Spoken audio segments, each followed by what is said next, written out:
शहीद होऊन गेले त्यांच्या वीर माता आणि वीर पत्नी यांचा आपल्याला सत्कार घ्यायचा आहे। तर सर्व सन्माननीय वीर माता आणि वीर पत्नी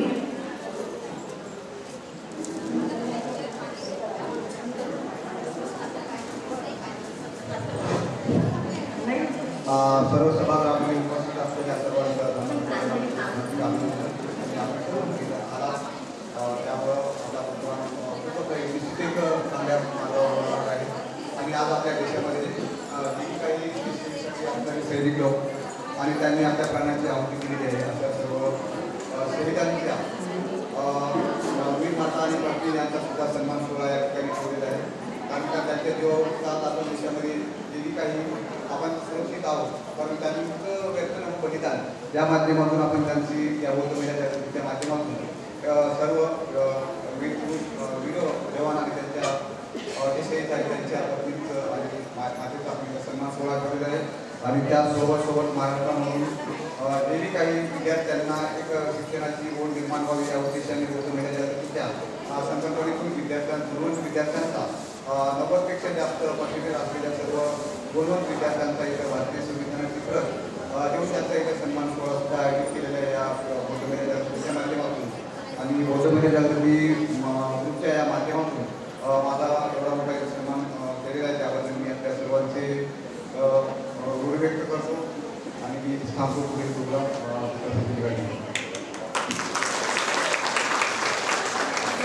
धन्यवाद सर, आपलं मार्गदर्शन आम्हाला नेहमी मिळत राहू।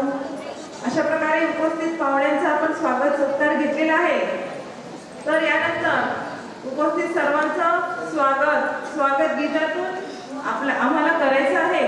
तर स्वागत गीत सादर करण्यासाठी मी विनंती करते वंदनाताई निंबाळकर, सुजाताताई निंबाळकर, संघमित्राताई, मायाताई रोकडे, विश्रांतीताई तायडे आणि रत्नमालाताई चव्हाण यांना मंचावर येण्याची विनंती करते। त्यांनी सर्व पाहुण्यांचं उपस्थित सर्वांचं स्वागत गीताद्वारे स्वागत करावे।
अतिशय सुंदर सुरामध्ये सर्वांचा एकसूर झालेला आहे आणि या सुंदर स्वागत गीतातून वातावरण सुद्धा खूप असं प्रसन्न झालेलं आहे. सर्वांचं शब्दसुमनांनी या स्वागत गीतातून स्वागत झालेलंच आहे. तर आपला जो धम्म संमेलनाचा मुख्य उद्देश जो आहे तो म्हणजे आपल्या भारतामध्ये जे वीर जवान आहेत ते आपल्या देशाच्या रक्षणासाठी अहोरात्र झटत असतात, आपले कर्तव्य निभावत असतात. ते करत असताना वेळ प्रसंगी आपल्या प्राणाचीही तमा न बाळगता ते आपल्या भारत मातेचे रक्षण करत असतात. म्हणूनच आज आपण मोकळेपणाने श्वास घेत आहोत, जगत आहोत. म्हणूनच कर्तव्य निभावत असताना शहीद झालेल्या वीर जवानांप्रती आपल्या मनात असलेली भावना व्यक्त करण्यासाठी आज आपण या ठिकाणी शहीद वीर जवान यांची माता आणि पत्नी यांचा सत्कार घेणार आहोत. त्याचप्रमाणे इयत्ता 10वी व 12वी या वर्गामध्ये विशेष प्रावीण्य मिळवलेल्या 90% वर गुण मिळवलेल्या गुणवंत विद्यार्थ्यांचा देखील सत्कार आपण इथे आयोजित केलेला आहे.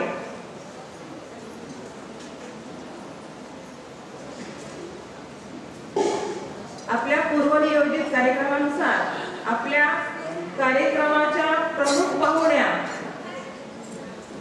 आदरणीय इंदुताई मेश्राम, भारतीय बौद्ध महासभा महिला जिल्हाध्यक्ष यांनी आपल्या कार्यक्रमाला हजेरी लावलेली आहे. तर सर्वांनी त्यांचं टाळ्यांच्या गजरामध्ये स्वागत करायचं आहे.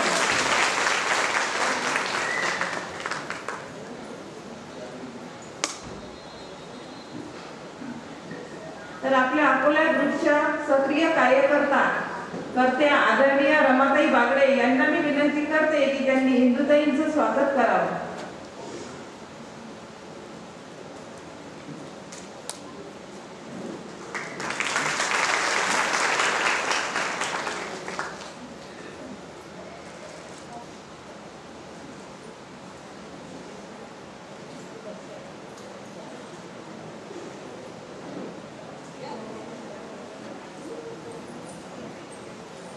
विद्यार्थ्यांची आपल्याला यादी उपलब्ध झालेली आहे. गुणवंत विद्यार्थ्यांची नाव मी घेत आहे. तर त्यांनी कृपया स्टेज जवळ येण्याची कृपा करायची आहे. तर मी आदित्य अशोक वानखडे,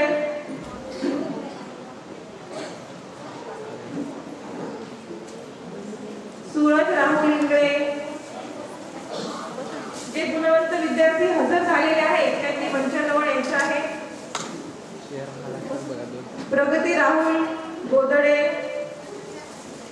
प्रशंसा प्रशांत तायडे, सांची मधु गोपनारायण, श्रेयस दीपक जाधव मंचाजवळ यांनी यायचं आहे.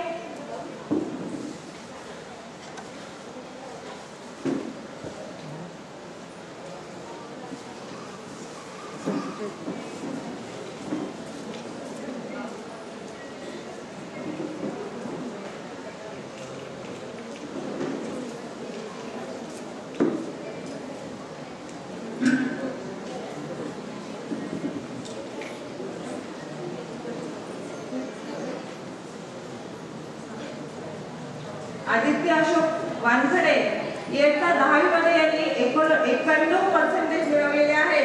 तर त्याला मी विनंती करते त्यांनी मंचावर यावं आणि मान्यवरांच्या हस्ते स्वागत स्वीकारावं. सर्व मान्यवरांना मी विनंती करते की त्यांनी गुणवंत विद्यार्थ्यांचा स्वागत करायचं आहे. त्यांना भारतीय संविधानाचे एक पुस्तक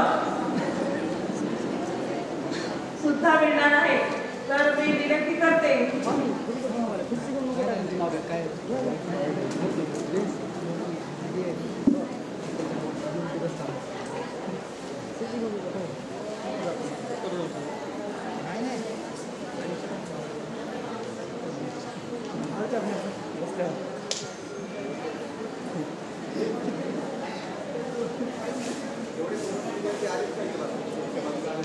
सर्व गुणवंत विद्यार्थ्यांनी मंचावर आदरणीय सुरेखाताई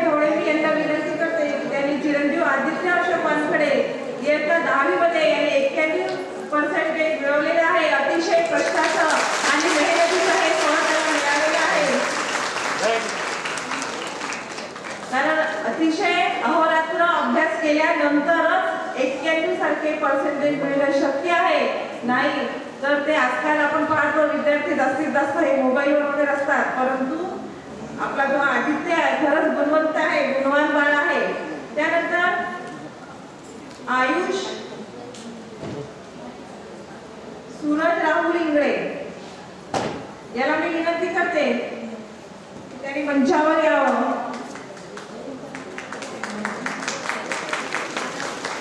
आदरणीय अरुंधतीताई शिरसाट यांना मी विनंती करते की त्यांनी सूरजचं कौतुक करावं. सूरज राहुल इंगळे इयत्ता 12वी मध्ये त्यांनी 92% मिळवलेले आहे.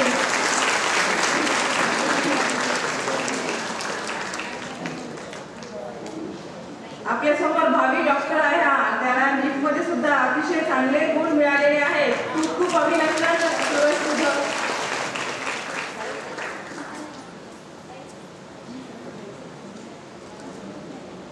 प्रगती राहुल गोदडे इयत्ता 10वी मध्ये तेलारा मधून ही आलेली आहे. हिला सुद्धा अतिशय चांगले गुण मिळालेले आहे. 91% तिने घेतलेले आहे. तर वंदनाताई यांना विनंती करते की त्यांनी तिचा गुणगौरव करावा.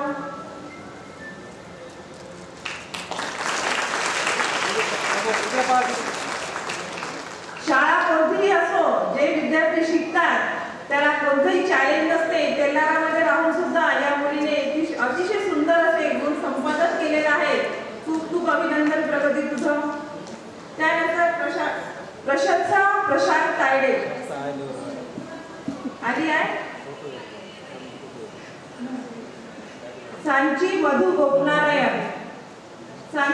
गोपनारायण हिला इयत्ता 10वी मध्ये 92% मिळालेले आहेत. इंदुताई मेश्राम यांना विनंती करते की त्यांनी सांचीचं कौतुक करावं. खूप खूप अभिनंदन सांची. आपल्या देशाचे भावी नागरिक हे आहेत आणि यांनी आपल्या मेहनतीच्या बळावर अतिशय उच्च असं प्रावीण्य मिळवलेलं आहे. तर आपल्या सर्वांचे आशीर्वाद त्यांच्या पाठीशी आहेत आणि यांनी असंच यश संपादन करत राहावं अशी सर्वांच्या वतीने मी तिला सदिच्छा व्यक्त करते.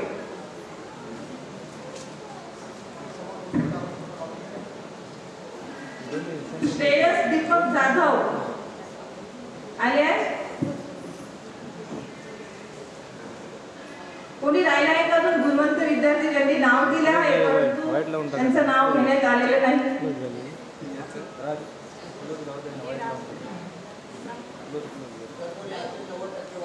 हा स्वराली रामराव तायडे या मुलीने 91% मिळवलेले आहे इयत्ता 12वी मध्ये. तर ती येऊ शकली नाही. तर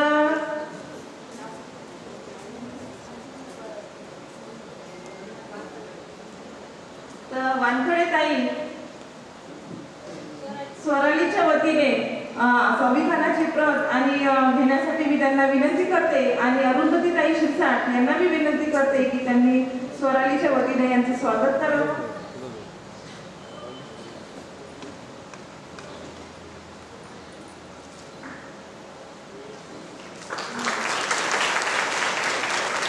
मॅडम सर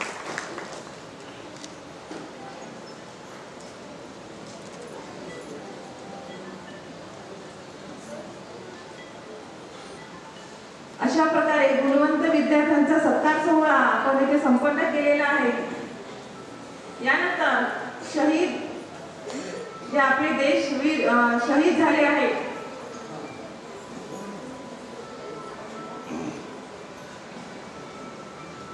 सरांच्या सूचनेनुसार ज्या विद्यार्थ्यांना 90% किंवा त्यापेक्षा जास्त गुण मिळाले असतील परंतु आमच्यापर्यंत त्यांचं नाव आलेलं नाही आहे असे विद्यार्थी सुद्धा येऊ शकतात. आम्ही सर्वजण त्याचं स्वागत करण्यासाठी इच्छुक आहोत. तर उपस्थितांपैकी कोणी असेल तर नक्की त्यांचं स्वागत आहे.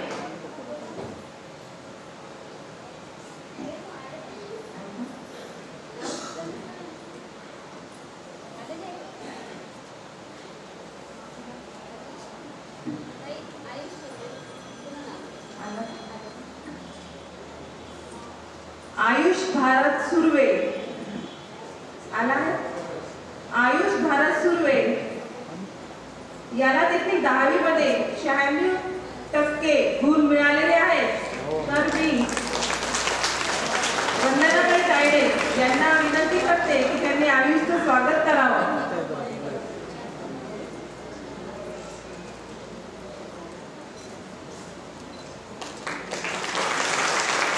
समोर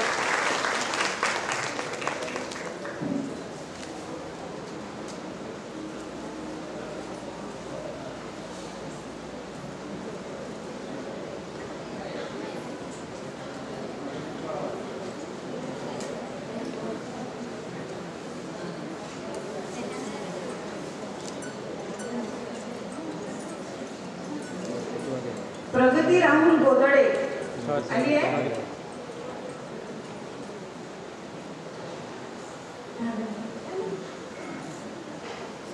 यानंतर पुढील आपल्याला मी शहीद माता आणि पत्नी यांचं नाव घेणार आहे. त्यांनी मंचावर यायचं आहे. अक्षय सुधाकर गोडबोले हे वीर शहीद होऊन गेले. तर त्यांच्या वीर माता सुनीताताई सुधीर गोडबोले यांना मी विनंती करते की त्यांनी मंचावर यावं.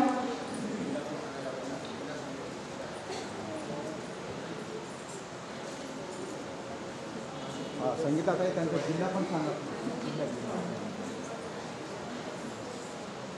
सुनीताताई सुधीर गोडबोले मुक्काम पोस्ट परभणी. या परभणीहून वीर माता आलेले आहेत. तर मी सुरेखाताई ढवळे यांना विनंती करते की त्यांनी वीर माताचा सत्कार करावा.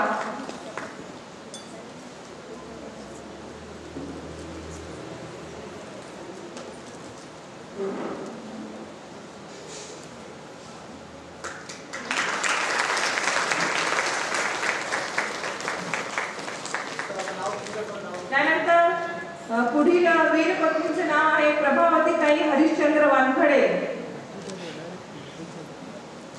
पुढील वीर माता आहे मायाताई वामनराव गवळी.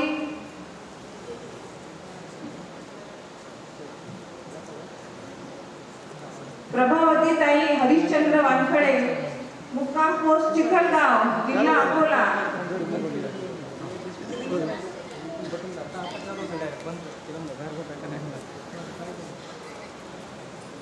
हरिश्चंद्र पंढरी वानखडे हे वीर शहीद होऊन गेले. त्यांच्या वीर पत्नी प्रभावतीताई हरिश्चंद्र वानखडे यांचं स्वागत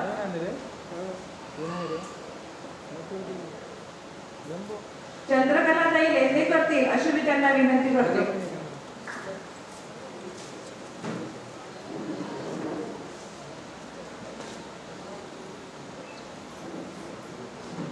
मायाताई वामनराव गवळी.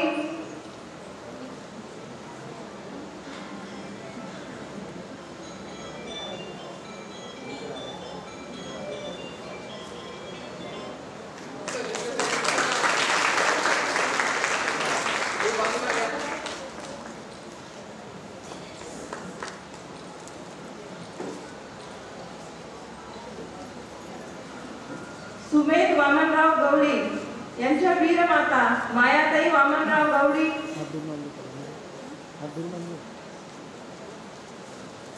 यांचं स्वागत इंदुताई वेशाव करतील अशी मी त्यांना विनंती करते.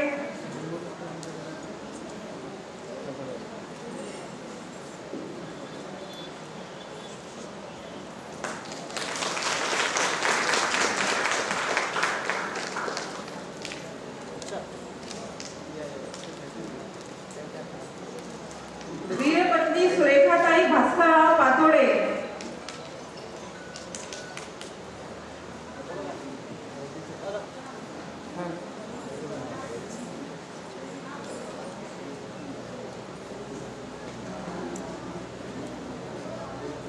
सुरेखाताई भास्करराव पातोडे. गोकर्णाबाई शत्रुघ्न गवई.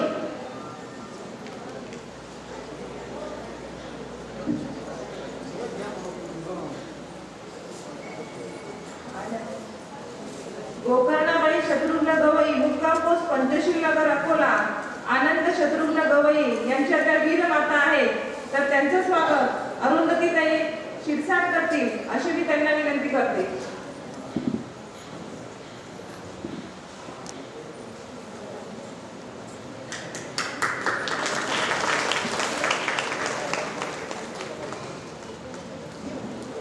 विमलताई आनंदराव काळपंडे,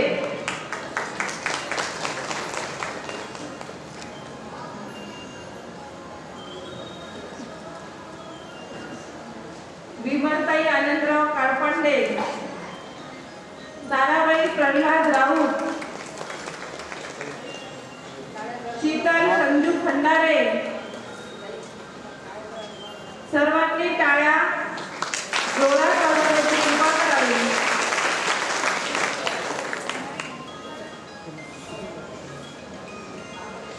विमलताई आनंदराव काळपंडे, आनंदराव सखाराम काळपंडे यांच्या त्या वीरपत्नी आहेत, मुक्काम पोस्ट मळसूर, जिल्हा अकोला. तर यांचं स्वागत तायडेताई करतील अशी मी त्यांना विनंती करते.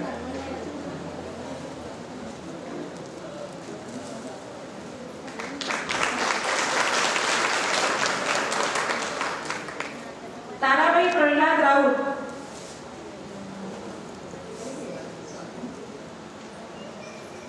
प्रशांत प्रल्हाद राऊत यांच्या त्या वीर माता आहेत, ताईबाई प्रल्हाद राऊत. यांचं स्वागत इंदुताई वेशराम करतील अशी मी त्यांना विनंती करते.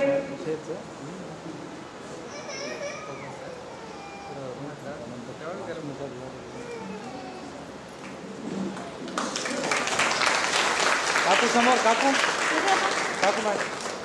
शीतल संजू खंडारे, थांबा थोडं सर, थोडं साईडला. ओके.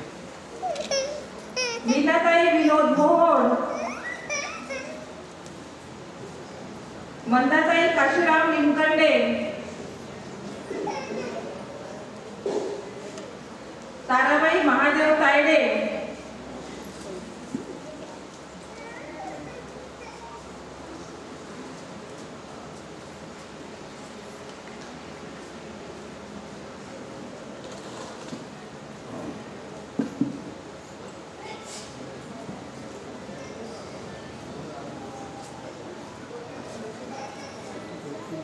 ताराबाई महादेव तायडे यांचं स्वागत सुरेखाताई ढोळे करतील अशी मी ताईला विनंती करते.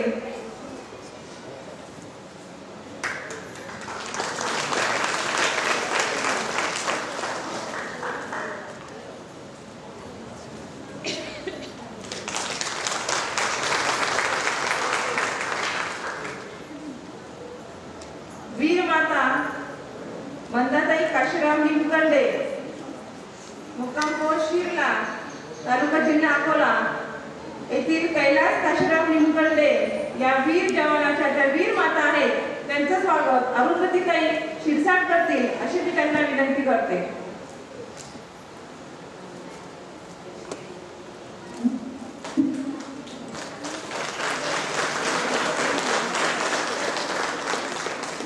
नर्मदाबाई भोलाजी साव,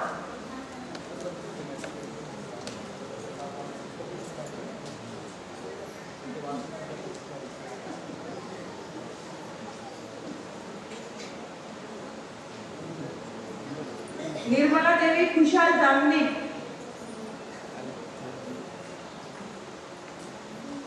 निर्मला देवी खुशाल जामनिक, मुक्काम पोस्ट यशवंतनगर अकोला या संतोष खुशाल जामनिक यांच्या वीर माता आहेत.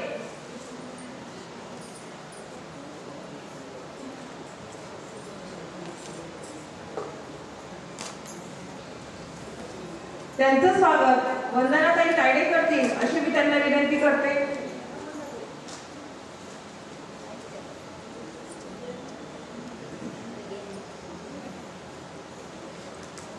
वीरमाता शालूताई प्रभाकर जंजाळ, आजी इकडे आजी.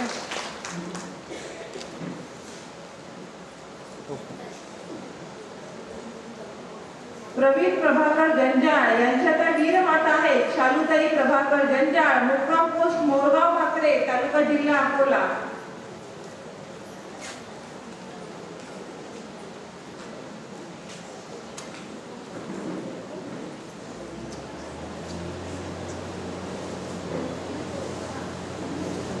अतिशय भावनिक वातावरण झालेलं आहे. चंद्रकलाताई लेंदे यांना मी विनंती करते की त्यांनी जंजाळताईंचं स्वागत करावं.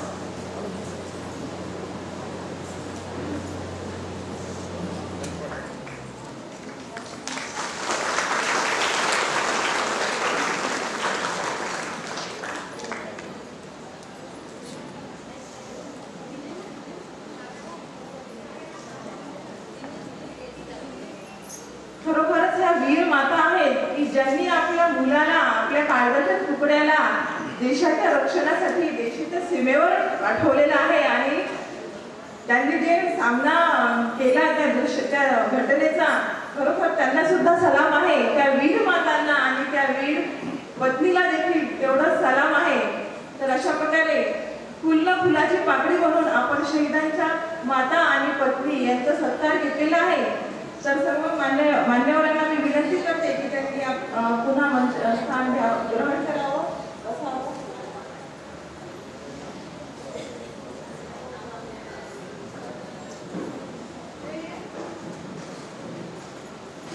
आपल्या भारतीय बौद्ध महाराष्ट्र ग्रुप अभियान जे आहे, तर हे अभियान चालवण्यामागचा मुख्य उद्देश म्हणजे प्रत्येक घरातील स्त्री हिच्यामध्ये काहीतरी वेगळे गुण असतात. ती केवळ घरात न राहता तिचा गुणाचा विकास व्हावा, तिला सुद्धा कुठेतरी संधी मिळावी या हेतूने हे अभियान, हा ग्रुप याची निर्मिती झालेली आहे. तर मी खरोखरच मुकुंद ढवळे सरांना आणि सुरेखाताई ढवळे यांची मी आभारी आहे की त्यांनी हा मंच सर्वांसाठी उपलब्ध करून दिलेला आहे.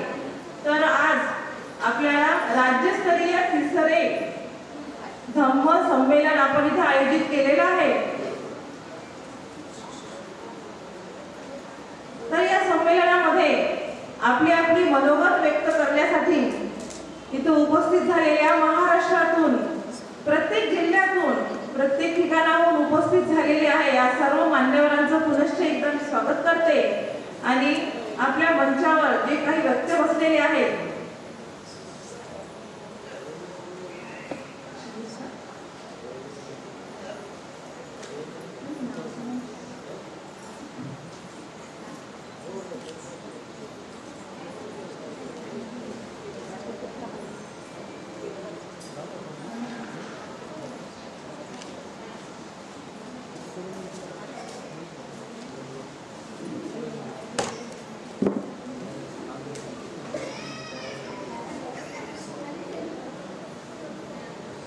सुवर्णाताई तायडे वीरपत्नी यांना सुद्धा मी आमंत्रित करते. त्यांनी सुद्धा मंचावर यायचं आहे. सुवर्णाताई तायडे.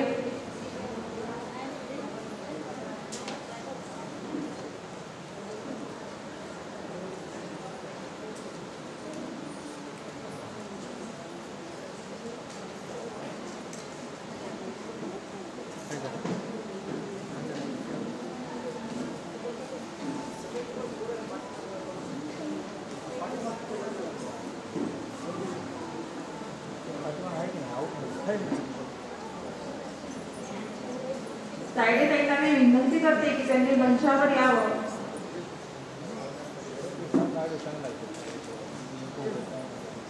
माननीय सुरेखाताई ढवळे यांना मी विनंती करते की त्यांनी त्यांचं स्वागत करावं.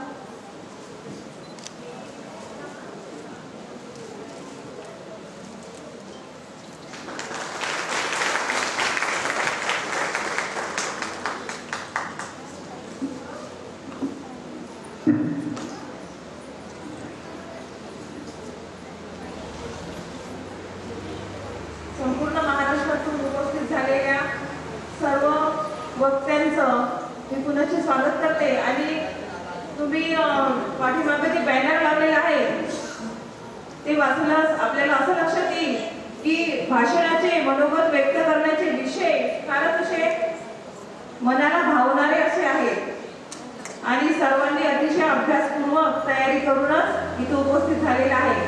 तर मनोगत व्यक्त करणाऱ्या सदस्यांची मी नावं वाचणार आहे आणि त्यांनी आपलं मनोगत व्यक्त करण्यासाठी मंचावर यायचं आहे. आणि सर्वांना विनंती आहे की आपली यादी ही भरपूर आहे, म्हणून सर्वांनी नियोजन करून कमीत कमी शब्दामध्ये जास्तीत जास्त तुमचं मत मांडायचं आहे. 5 ते 7 मिनिटांमध्ये आपण आपलं मनोगत आटवायचं आहे.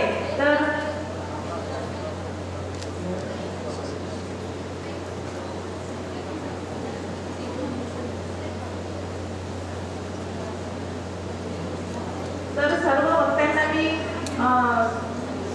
बोलवण्यापूर्वी आपल्या आजच्या कार्यक्रमाचं जे प्रास्ताविक घेऊन येत आहे ज्योतिताई चाटसे यांना मी विनंती करते की त्यांनी आपल्या या कार्यक्रमाचं प्रास्ताविक सादर करावं.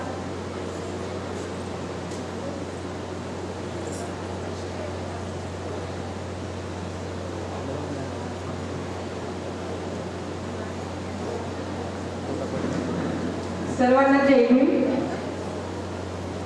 विश्ववंदनीय संपूर्ण जगाला शांततेचा संदेश देणारे महाकारुणिक तथागत गौतम बुद्ध तसेच भारतीय राज्यघटनेचे शिल्पकार प्रज्ञासूर्य विश्वरत्न डॉक्टर बाबासाहेब आंबेडकर यांना त्रिवार वंदन करून विचारमंचाला वंदन करते आणि उपस्थित सर्व धम्म उपासक आणि उपासिका यांना सस्नेह जय भीम करते.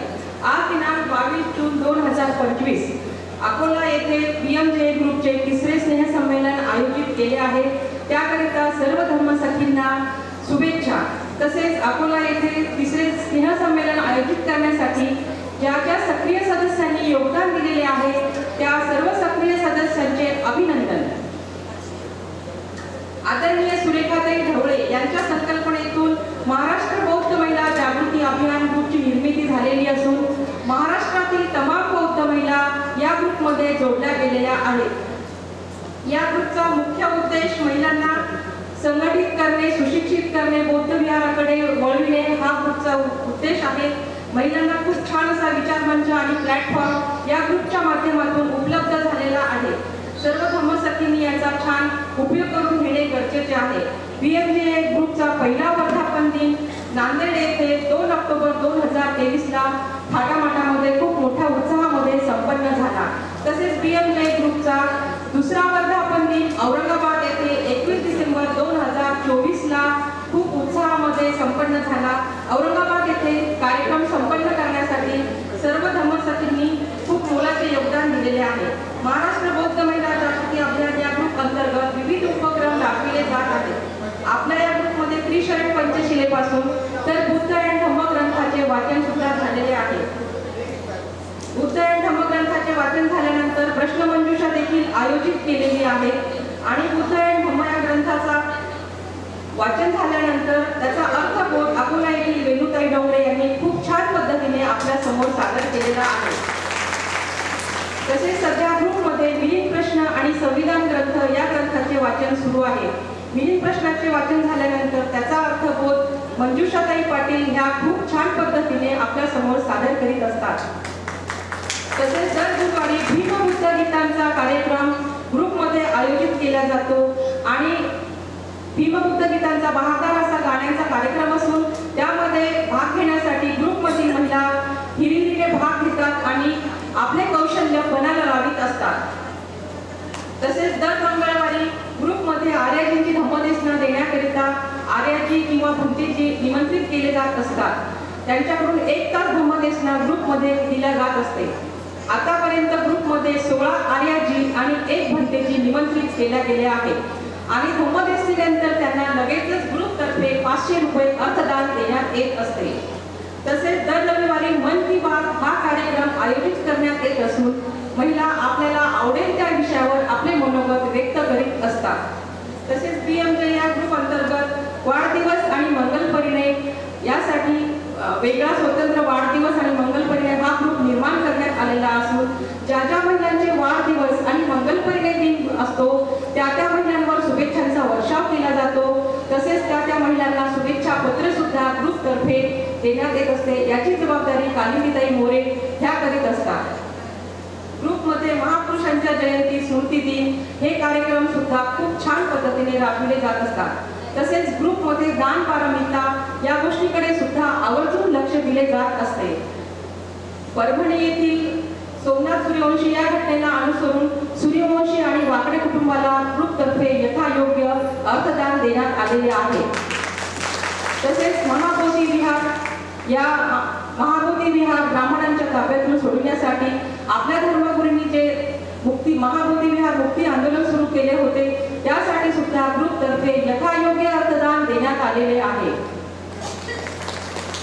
ग्रुपमध्ये ऍक्टिव्ह सदस्य देखील भरपूर आहेत. बुद्धयन धम्मग्रंथाचे वाचन झाल्यानंतर त्याचा अर्थबोध वेणुताई डोंगरे करतात, तसेच मंजुषाताई पाटील ह्या मिलिंद प्रश्न याचा अर्थबोध करीत असतात. तसेच संविधान ग्रंथाचा वाचन झाल्यानंतर अकोला येथील संगीताताई गवळी यांनी सुद्धा संविधान ग्रंथाचा अर्थबोध खूप छान पद्धतीने आपल्या समोर सादर केलेला आहे. तसेच जेथे जेथे अर्थसहाय्य करायचे आहे, पैशाचा हिशोब ठेवण्याची जबाबदारी मंजुषाताई पाटील ह्या खूप छान पद्धतीने ठेवीत असतात. मंगळवारी धम्मदेशनेकरता येणाऱ्या आर्याजींना सुद्धा धम्मदेशने झाल्यानंतर त्यांना 500 रुपये अर्थदान देण्यात येते. याची जबाबदारी सुद्धा माझ्यावर म्हणजे ज्योती अशोक साठेवर करण्यात आलेली आहे. सुरुवातीपासून शेवटपर्यंत अर्थदान किती झाले याची लिस्ट सुद्धा अपडेट आहे. तसेच प्रेमाताई पाटील, दैवशराताई सोनकांबळे, संध्या हंगरवी, सुनंदा भवरे, जयश्री डोंगरे, चंद्रकला लेंडे, कविता चाटसे, वनमाला कापसीकर, यमुनाताई जावळे, कमलताई मानकर, वेणुताई डोंगरे या सर्व सदस्यांचे दैनंदिन रूपरेषेमध्ये खूप मोलाचे योगदान आहे. महाराष्ट्र बौद्ध महिला जागृती अभियान ग्रुपचा मूळ उद्देश महिलांमध्ये बौद्ध धर्माची जागृती करणे, तसेच अंधश्रद्धा निर्मूलन म्हणजे स्त्रियांची मानसिक गुलामगिरीतून महिलांना विज्ञाननिष्ठ धर्माकडे वळविण्याचा प्रयत्न ग्रुपचा आहे. आपल्या कुटुंबाला समृद्ध करण्यासाठी, कुटुंबातील आपल्या मुलाबाळांना चांगल्या उत्तम रीतीने यश संपादन करण्यासाठी देवदेवतेला नवस न करता आपल्या मुलाबाळांना अभ्यास करून तसेच पुस्तकांचे वाचन करूनच यश संपादन होणार आहे, हाच या ग्रुपचा मुख्य उद्देश आहे. अंधश्रद्धा निर्मूलन करणे आणि महिलांना विहाराकडे वळविण्याचा संकल्प आहे. आपल्या सर्व महिलांना हा जो विचारमंच उपलब्ध झालेला आहे, या विचारमंचाचा सर्व धम्मसखींनी चांगल्या प्रकारे उपयोग करून घेत आपल्या ज्ञानामध्ये भर टाकणे गरजेचे आहे. ग्रुपच्या अभियानामुळे आपणास भरपूर अशा गोष्टी शिकण्यास मिळत आहेत. फुले शाहू आंबेडकर यांच्या विचारधारेला अनुसरून महिला ऑनलाईन मीटिंग मध्ये आपले मनोगत व्यक्त करीत असतात. आपल्या घरातील छोटेखानी लायब्ररीतून धूळ खात पडलेल्या पुस्तकांना बाहेर काढून महिला आता वाचन करीत आहेत. कुटुंबामध्ये कलह होऊ पाहणाऱ्या सिरियल न बघता ऑनलाईन मीटिंगला महिला जॉईन होत आहेत आणि आपल्या ज्ञानामध्ये भर पाडत आहेत. आपल्या महाराष्ट्र बौद्ध महिला जागृती अभियान ग्रुपमध्ये माता सावित्रीच्या लेखी एक से बढ़कर एक आहेत. बाबासाहेबांचे जे स्वप्न होते की मी संपूर्ण भारत बौद्धमय करेन, त्याकरिता ग्रुपमधील महिला सर्वात आधी स्वतः आपण आणि घरातील मुलाबाळांना ध्यान देत आहेत. ऑनलाईन मीटिंग मध्ये जॉईन करण्याचा प्रयत्न करीत आहेत. हे आपल्याला दिसून येत आहे. एवढे बोलून मी माझे प्रास्ताविक येथे संपविते. आयोजकांनी मला प्रास्ताविक सादर करण्याची जी संधी दिली त्याकरता आयोजकांचे धन्यवाद देते. जय हिंद, नमस्कार, जय हिंद, जय संविधान, जय जवान.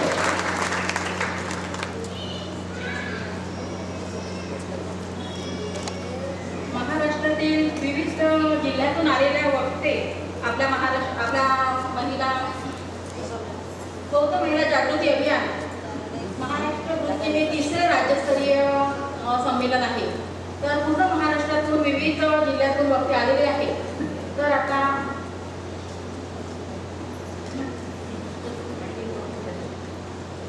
आपल्या सुभेदार गौतम सोनवणे यवतमाळ उपस्थित असतील तर त्यांनी स्टेजवर येण्याची कृपा करावी. सुभेदार गौतम सोनवणे आणि सुभेदार विष्णू डोंगरे.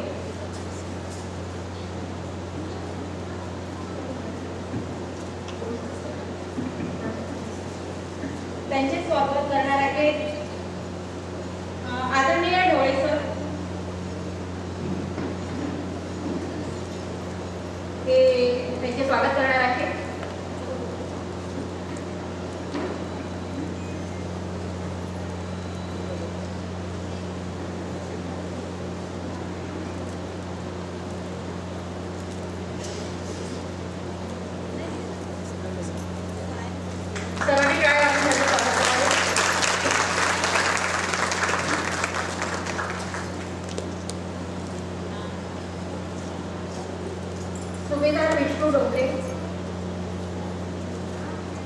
सुभेदार विष्णू डोंगरे यांनी स्टेजवर येण्याची आलेले आहेत. अरुंधतीताई शिरसाट या त्यांचं स्वागत करतो अशी त्यांना विनंती करते.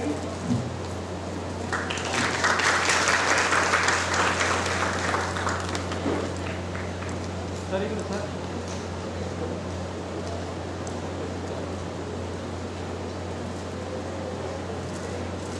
आता महाराष्ट्रातून आलेल्या प्रत्येक जिल्ह्यातील वेगवेगळे जिल्ह्यातील वक्ते आपापले मनोगत व्यक्त करतील. पहिलं नाव आहे चंद्रकलाताई लेंडे, परभणी.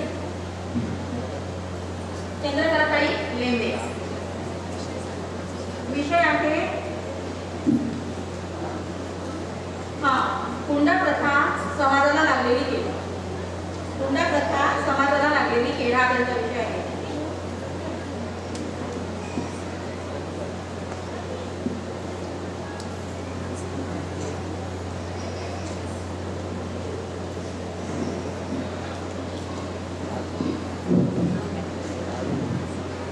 सर्वांना जय भीम. आवाज नाही आला जोरात. जय भीम.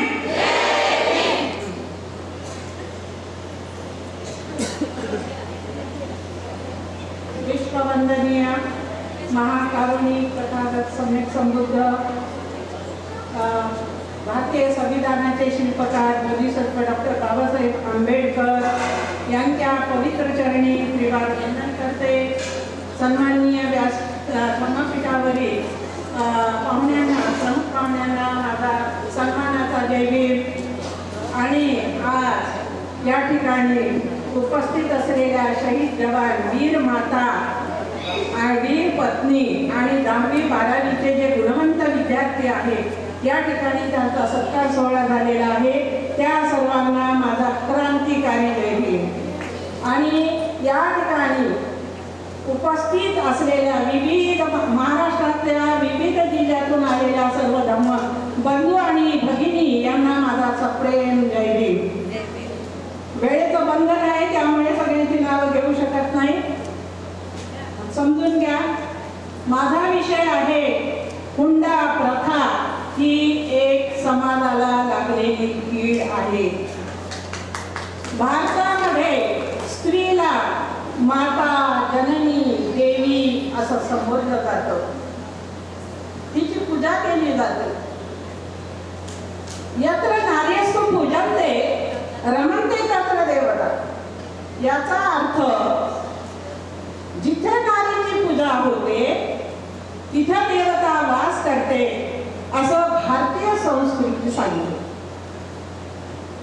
पुरोगामी महाराष्ट्रातील पुरुष प्रधान संस्कृती मानणाऱ्या पुरुषांना मला हा प्रश्न विचारायचा आहे की खरंच स्त्री सुरक्षित आहे का? मग ती सुशिक्षित असो, अशिक्षित असो. लहानपणापासून तिची भ्रूण हत्या केली जाते गर्भातच. आणि जेव्हा मुलीचं लग्नाचं वय होते तेव्हा पित्याला तिच्या लग्नाची चिंता सतावते आणि मग तो विवाहाची तयारी करतो.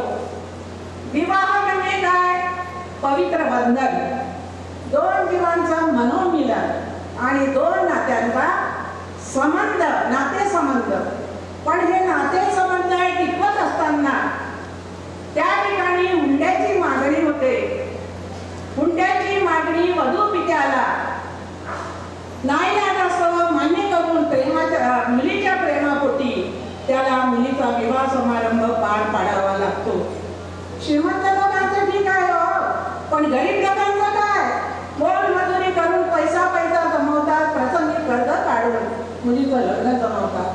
आता सध्या महाराष्ट्रात गाजलेलं वैष्णवी हलवणे प्रकरण, श्रीमंत लोकांनी शाही थाटात लग्न करून अमाप हुंडा दिला. अरे ती हुंडाबळी ठरली. ही हुंडाबळी म्हणजे आपल्या समाजाला लागलेली एक कीड आहे, कीड. धीराने ओढलं, नंदेनी पाडलं, सासूनी सोडलं आणि नवऱ्याने हुंड्यासाठी तिला मारलं. अशा कितीतरी वैष्णवी बळी गेल्या, मारल्या गेल्या.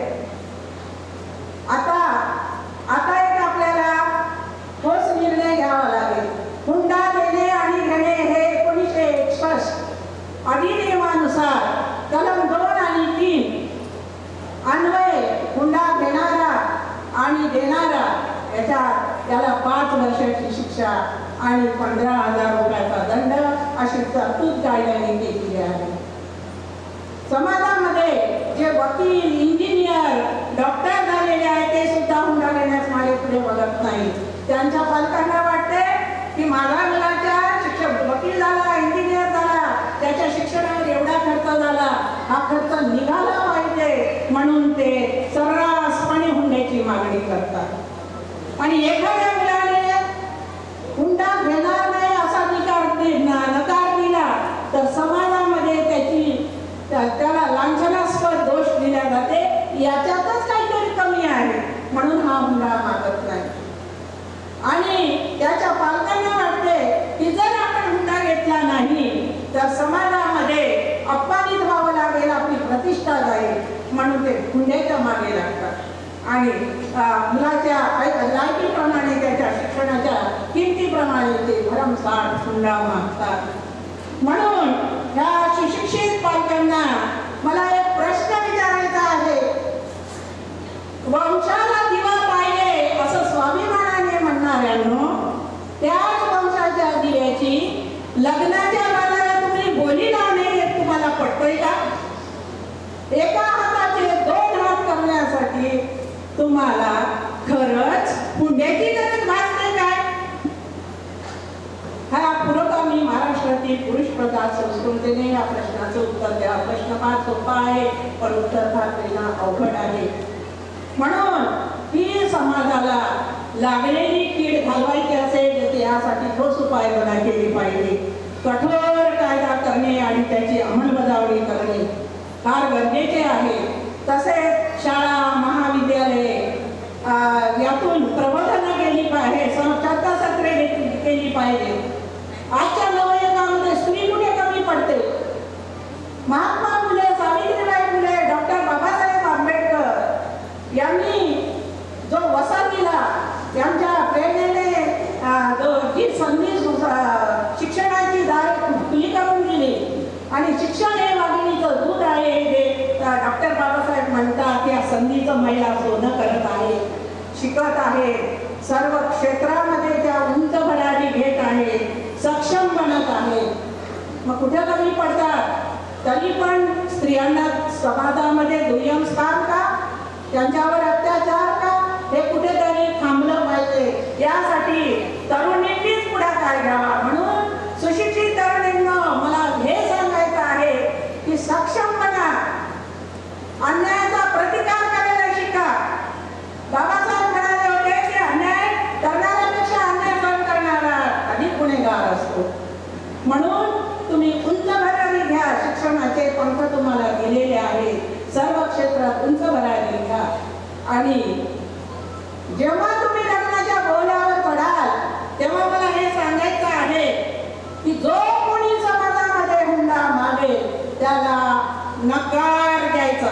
नकारात्मक भूमिका ठेवा, हिंमत ठेवा, ठाम निर्णय घ्या आणि असा जोडीदार निवडा की तो तुमचा आत्मसन्मान वाढवू शकेल, रक्षण करू शकेल आणि तुमचे विचार समजू शकेल आणि सुख दुःखाला, संकटाला तुमच्या पाठीशी खंबीरपणे उभा राहणारा एक सच्चा मित्र बनेल.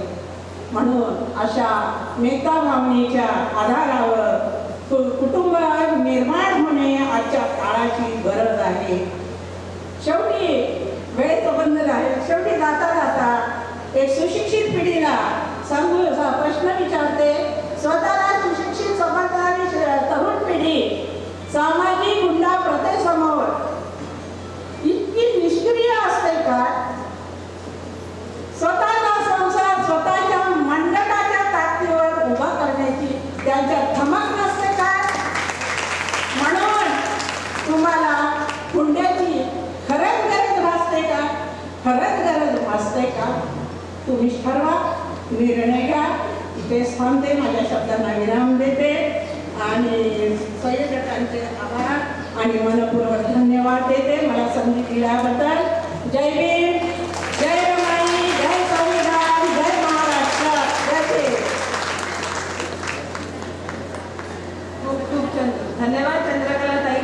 अतिशय मनापासून बोलले. त्या ज्वलंत प्रश्न आहे आपल्या देशासमोर. हा कमी शब्दामध्ये भरपूर असं मांडण्याचा चंद्रकलाताईंनी प्रयत्न केलेला आहे. खूप खूप धन्यवाद चंद्रकलाताई, खूप खूप अभिनंदन तुमचं.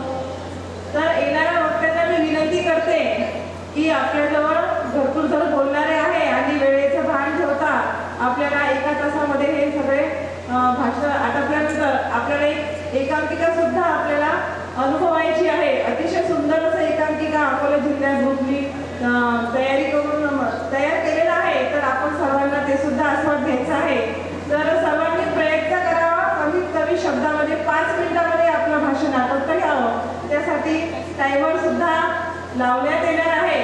तो वाजला की आपण आपल्या विषयाला सांगता घालायची आहे आणि आपला कार्यक्रम जास्तीत जास्त कसा चांगला होईल, म्हणजे जे प्रेक्षक बसलेले आहेत त्यांना बोर न होता हवासा कसा व्हावा याकडे आपल्याला प्रयत्न करायचा आहे. तर पुढील वक्त्यांना आमंत्रित करणार आहेत आपल्या सूत्रसंचालिका किरणताई, त्यांना बोलवते. छान बोलल्या चंद्रकलाताई. हुंडा प्रथा हा पुरातन काळापासून असलेला विषय आजही तो आहेच.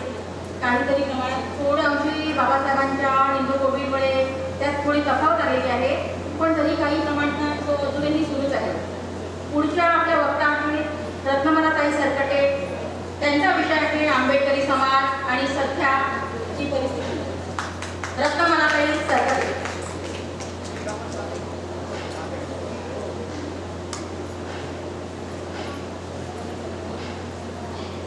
पुढच्या आहेत यमुनाताई कावळे.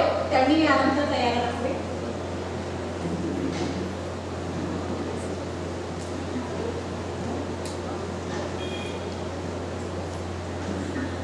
सर्वप्रथम मी इथे आपल्या अध्यक्षांना त्रिवार वंदन करते आणि मंचावरील आणि हॉलमध्ये सर्वांना सगळ्यांनी जयजून करते आणि मी माझ्या विषयाकडे वळते. माझ्या भाषणाचा विषय आहे आंबेडकरी समाज आणि सद्य परिस्थिती.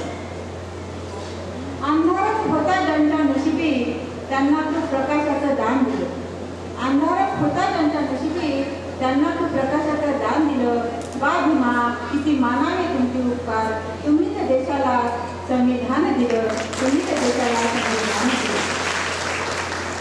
बाबासाहेब आंबेडकर म्हणतात आकाशातील ग्रह आणि तारे जर आपलं भविष्य ठरवित असतील तर माझ्या ह्या मंडटाचा आणि माझ्या ह्या मेंदूचा उपयोग तरी काय आहे.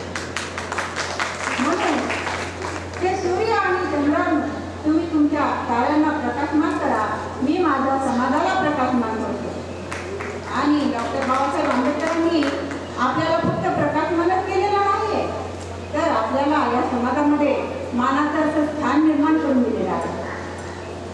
परंतु सद्यस्थितीला आपण आज पाहतो आहोत की समाज हा साडी माळी आणि गाडीमध्ये अडकून पडलेला आहे. तो आपल्या कुटुंबाकडे विशेष लक्ष देतो आहे. विचार करा, जर डॉक्टर बाबासाहेब आंबेडकरांनी आपल्या कुटुंबाकडे विशेष लक्ष दिले असते, जर डॉक्टर बाबासाहेब आंबेडकरांनी आपल्या कुटुंबाकडे विशेष लक्ष दिले असते तर त्यांचे 1 नव्हे 2 नव्हे तर 4 त्यांचे अपत्य दगावले असते का. त्यांच्या पाठी संसार उभी करणारी त्यांची सुविधे पत्नी माता रमाबाई यांचं अवघ्या वयाच्या 35व्या वर्षी निधन झालं असतं का. आणि तुम्ही आणि आम्ही या हॉलमध्ये बसून भाषण करीत बसलो असतो का. परंतु डॉक्टर बाबासाहेब आंबेडकरांनी या समाजाला आपलं कुटुंब मानलं आणि या समाजासाठी ते अहोरात्र झटत राहिले. 18 तास अभ्यास करून त्यांनी समाज हितासाठी आपल्या संसाराची अक्षरशः होळी केली आणि त्यामध्ये आपल्या कुटुंबाचा बळी दिला. माझ्या समाजाला शिक्षणाचा अधिकार मिळाला पाहिजे. माझ्या समाजाला मतदानाचा अधिकार मिळाला पाहिजे. त्यांना अन्न वस्त्र निवारा मिळाला पाहिजे. त्यांची गुलामगिरी नष्ट झाली पाहिजे आणि माझा समाज शासनकर्त्री जमात बनला पाहिजे. हेच सातत्य सतत बाळगत डॉक्टर बाबासाहेब आंबेडकर एखाद्या मेणबत्तीप्रमाणे जळाले आणि विझले. ते आपल्याला या समाजामध्ये मान सन्मानाचं स्थान प्राप्त करून देऊ. कारण काल ज्या समाजाला रस्त्यावरून चालण्याचा देखील अधिकार नव्हता, काल ज्या समाजाला रस्त्यावरून चालण्याचा देखील अधिकार नव्हता, तो समाज रस्त्याच्या चारही बाजूने अगदी निर्भीडपणे चालतो आहे. काल ज्या समाजाला सायकल वापरण्याची गरज नव्हती, परंतु तो समाज आज 2 व्हीलर 4 व्हीलर गाडीमधून फिरत आहे. काल ज्या समाजाला अन्नासाठी दारोदार फिरावे लागत असे, तो समाज आज डायनिंग टेबलवर बसून पंचपक्वान्नाचा भोजन करीत आहे.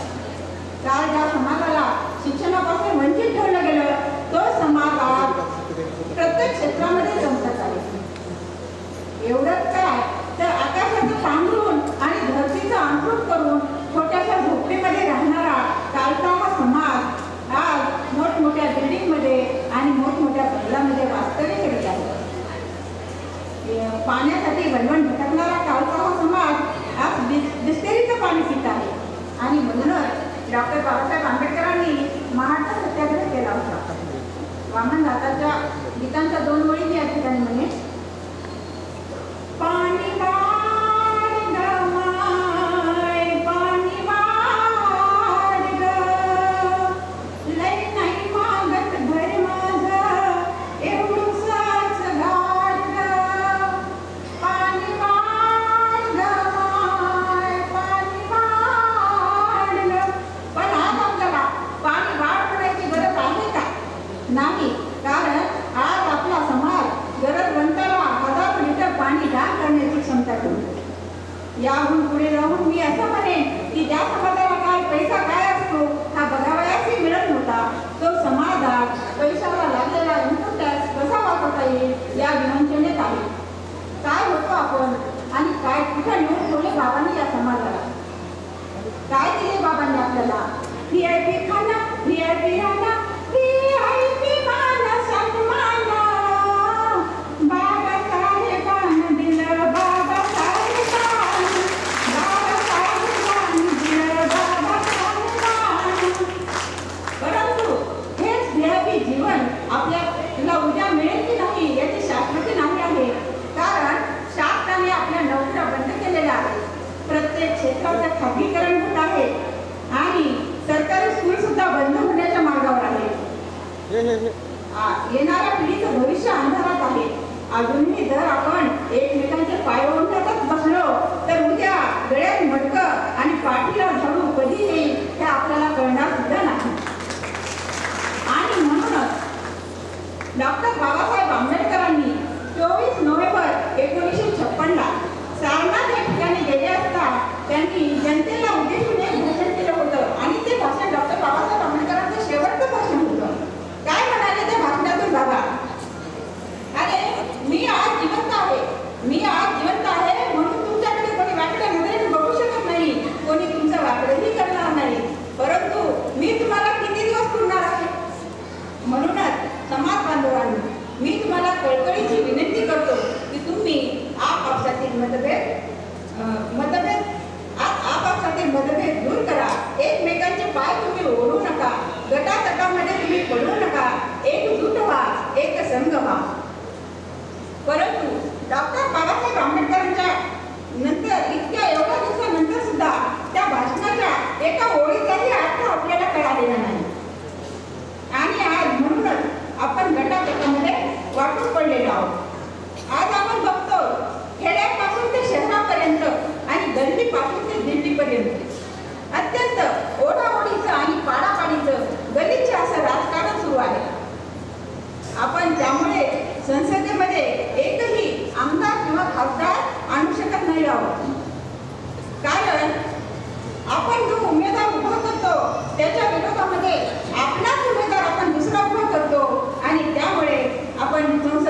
केला तर ते बिंदू होण्याचं समाधान आपल्याला नक्कीच लाभणार आहे. आणि म्हणून त्या तिसऱ्या प्लेट संमेलनाच्या अनुषंगाने मी या ठिकाणी असं म्हणते की आज आपण आपलं खंबीर नेतृत्व आदरणीय बाळासाहेब आंबेडकर यांच्या पाठी उभे राहू आणि तुम्ही सर्व उभे राहाल अशी अपेक्षा मी या ठिकाणी व्यक्त करते. आणि जाता जाता मी एवढंच म्हणेन की ना भाला ना बर्फी ना गाव पाहिजे, ना भाला ना बर्फी ना गाव पाहिजे, तुझ्या रक्तामधला भीमराव पाहिजे, मला तुझ्या रक्तामधला भीमराव पाहिजे. सैनिकांनी मला बोलण्याची संधी दिली त्याबद्दल त्यांचे खूप खूप आभार व्यक्त करते. आणि मी इथेच थांबते. जय जय लेरमाई जय. खूपच सुंदर बोलले रत्नमालाताई. मी सुंदर सध्याची ज्वलंत परिस्थिती मांडली, पण आपल्याकडे वेळेचं बंधन आहे त्याच्यामुळे थोडा वेळेचं पण ठेवायला पाहिजे वक्त्यांनी. विषय खूप सुंदर आहे, बोलता पण छान. आता याच्यानंतर आहेत आपल्या याच्यानंतर वक्ते आहेत यमुनाताई जावळे औरंगाबाद. त्यांचा विषय आहे बौद्ध धर्माचा ऱ्हास व उदय आणि पुनर्स्थापना. यमुनाताई जावळे औरंगाबाद.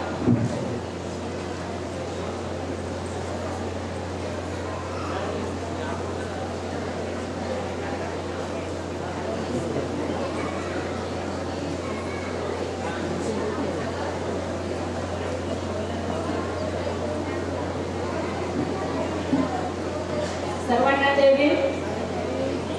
मला वाटतं मला जय भीम स्वीकारा.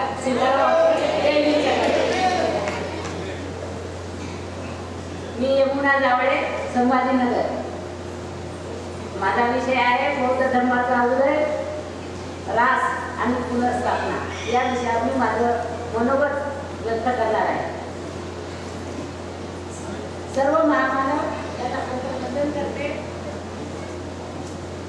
आदरणीय विचार मंच आणि सर्व उपस्थित माझ्या धर्मभगिनी आणि माझे धर्मबांधव यांना सप्रेम जय भीम करते. आणि मी माझ्या विषयाकडे वळते. माझ्या विषयाची कल्पना मी आपल्याला दिलेलीच आहे. माझा सिद्धार्थ गौतम बुद्ध आपल्याला सगळ्यांना परिचित आहे. आपला धम्म आहे. सिद्धार्थ गौतम बुद्ध यांनी 2500 वर्षापूर्वी आपल्याला हा बौद्ध धर्म दिला. सिद्धार्थ गौतम बुद्धाला वैशाख पौर्णिमेच्या दिवशी पिंपळ वृक्षाखाली आणि गया येथे ज्ञान प्राप्त झालं. ज्ञान प्राप्त झालं म्हणजे पारमी दुःखाचा त्यांनी शोध लावला, दुःखमुक्तीचा शोध लावला, मानवी कल्याणाचा मार्ग शोधला. विज्ञान निष्ठाचा धम्म आपल्याला दिला. बंधुभावाचा पण आपल्याला त्यांनी धम्म दिला. आणि हा उपदेश साधण्यासाठी सिद्धार्थ गौतम बुद्ध हे सारनाथ येथे सर्वप्रथम गेले आणि पंचवर्गीय भिक्खूंना त्यांनी आपला उपदेश सांगितला. हा उपदेश सांगितल्यानंतर त्यांनी भिक्खूला सांगितलं की या धर्माचा प्रसार आणि प्रचार आपल्याला करावायचा आहे.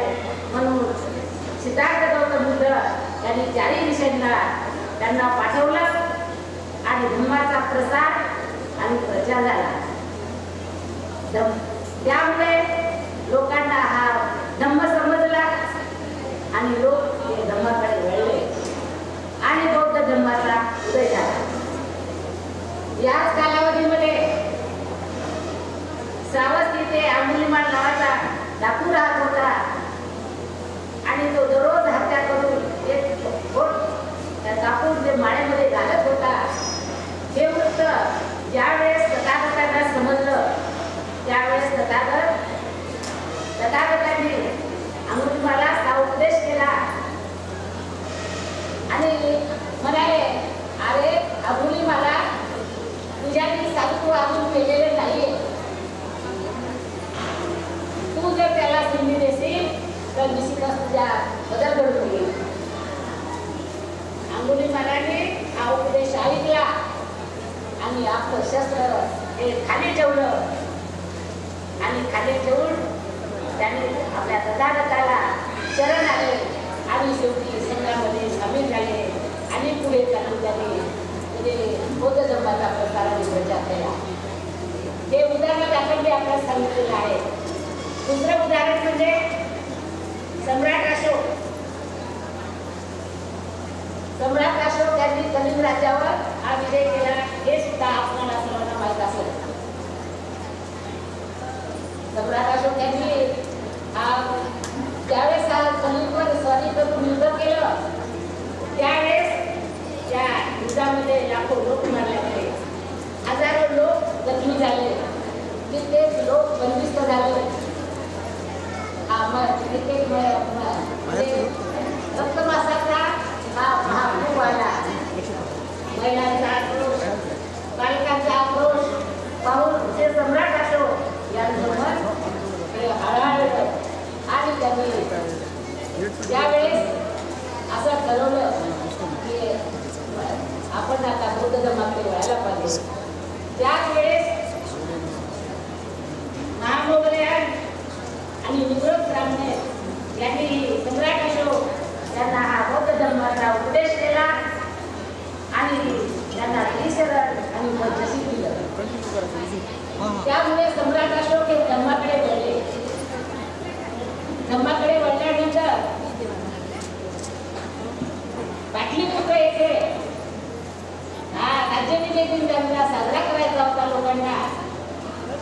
त्याच्यासाठी हजारो लोक जमलेले होते आणि सम्राट अशोक यांनी सर्व लोकांना असं सांगितलं की आपल्याला राज्यविजय दिन साजरा करायचा नाहीये, कारण बुद्धाचा मार्ग हा मानवी कल्याणाचा, दुःखमुक्तीचा आणि विद्यानिष्ठा असा धर्म आहे. म्हणून आपल्याला धम्मविजय दिन साजरा करायचा आहे.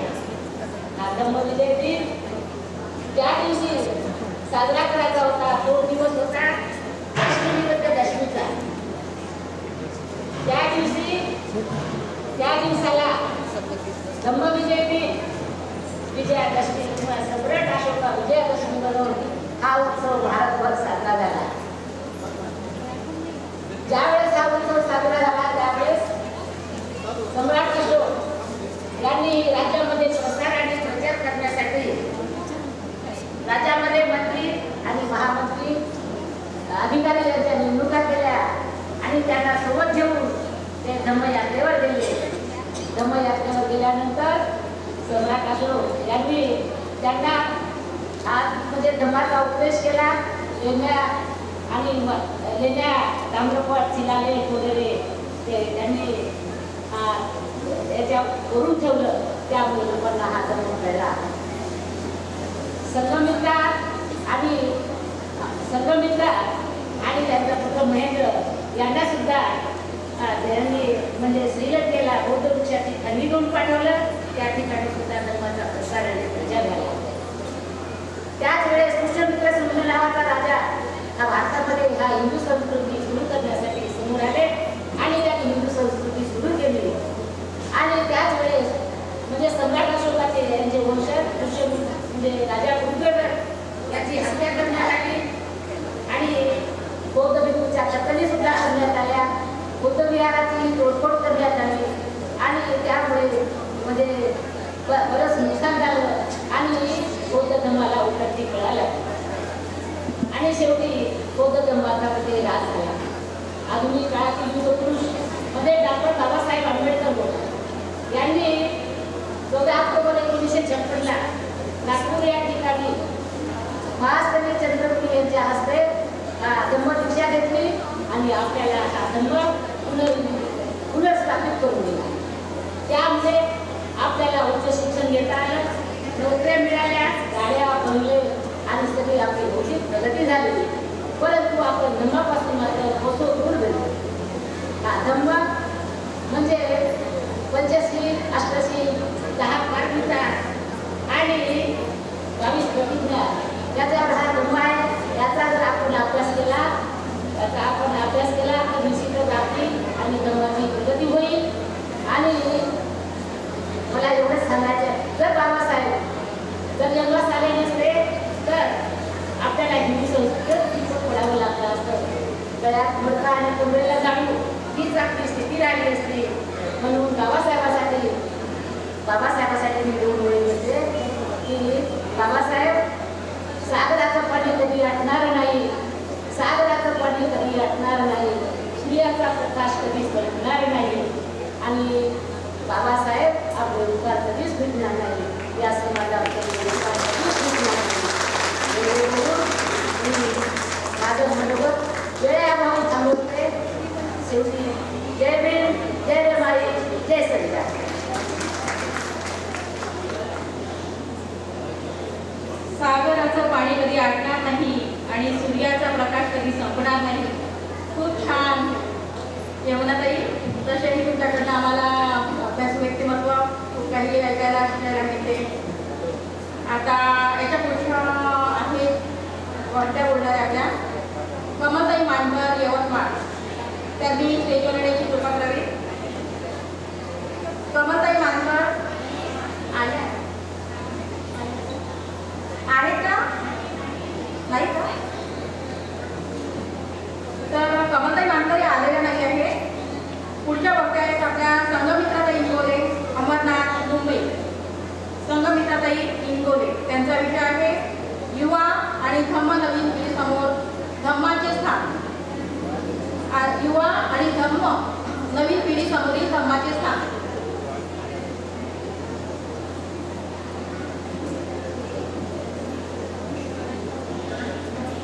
जय भीम सर्वांना. नमो बुद्धाय. आणि संघमित्र इंगोले, अंबरनाथ, मुंबई. सर्व अध्यक्षांना मी अभिवादन करते. तसेच विचार मंचात उपस्थित असलेल्या सर्व मान्यवरांना सप्रेम जय भीम करते. तसेच उपासिका बंधू आणि भगिनींना तसेच बालबालिका या सर्वांना मी सप्रेम जय भीम करते. आणि मी माझ्या विषयाकडे वळते. माझा विषय आहे युवा आणि धम्म नवीन पिढीसमोर धम्माचं स्थान. आज मी एका अत्यंत विचार प्रवृत्त करणाऱ्या विषयावर बोलणार आहे. ही एक संकल्पना आहे युवा आणि धम्म नवीन पिढीसमोर धम्माचं स्थान. ही संकल्पना अत्यंत आवश्यक आणि आजच्या काळासाठी सुसंगत आहे. तरुण मन शोधते सत्याचं बीज, बुद्ध धम्म देतो त्याला शांतीचा गाढव. ना अंधश्रद्धा, ना भीतीचा बाळ, ना फक्त समज, करुणा आणि तत्वज्ञानाचं देश. या मार्गावर तरुण घडतो आज जगासाठी. आज धम्म म्हणजे धर्म नव्हे तर जीवन जगण्यासाठी वैज्ञानिक, वैचारिक आणि विवेकपूर्ण मार्ग. जगा आणि जगू द्या हा समतेचा मार्ग. आजचा तरुण स्वतःचे आयुष्य अर्थपूर्ण करायचे म्हणतो. धम्म त्याला दिशा देतो. तथागतांनी आपल्याला धम्म सांगितला आहे, तो आपल्यावर लादलेला नाही. नवीन पिढी तत्वज्ञानात तर पुढे आहे, पण मानसिक शांततेपासून दूर आहे. म्हणूनच बुद्ध धम्माची आज आपल्याला नितांत गरज भासते. युवा वर्गाची आजची वास्तविक स्थिती पाहता आजचा तरुण वर्ग बाह्यता तर यशस्वी वाटतो. पैसा, शिक्षण, सोशल मीडियाचं यश हे त्याच्याकडे आहे, पण आतून तो अस्वस्थ, तणावग्रस्त आणि एकटा आहे. शिक्षण असूनही त्याला योग्य दिशा नाही. सोशल मीडियाचे फॉलोअर्स असूनही खरी नाती त्याच्याकडे नाही.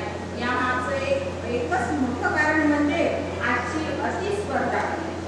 ही स्पर्धा फक्त यश मिळवण्यासाठी नसून अनेकदा ती टिकवण्यासाठी सुरू आहे. यामुळे मानसिक अस्थिरता, व्यसनाधीनता वाढत आहे. बेरोजगारामुळे आजचा तरुण नैराश्याच्या गर्तेत जाऊन आत्महत्येचं प्रमाण वाढत आहे.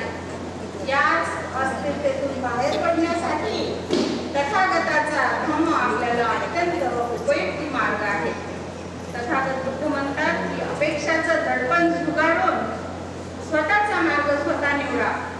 तथागत बुद्धाने आजपासून 2500 वर्षापूर्वीच आपल्याला धम्माचं तत्वज्ञान मांडलेलं होतं. मानवाचं मन समजून घेतलं होतं. बुद्ध धम्म म्हणजे तणावमुक्तीचा, विवेकाचा, विचाराचा, करुणेचा मार्ग. त्यांनी तणाव, दुःख, अपेक्षा, मोह, मुक्ती यावर सखोल विचार मांडले. बुद्ध म्हणजे मनाला स्वच्छ करणारा अवसर. हे फक्त ध्यान नव्हे तर एक अभ्यासाचा मार्ग आहे. एका वाक्यात सांगायचं झालं तर धम्म म्हणजे जीवन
अंधश्रद्धाचा पुरस्कार केला नाही.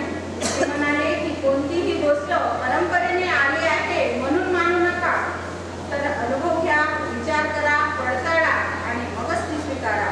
हा विचार आधुनिक तरुणांच्या मनाला भिडणार आहे.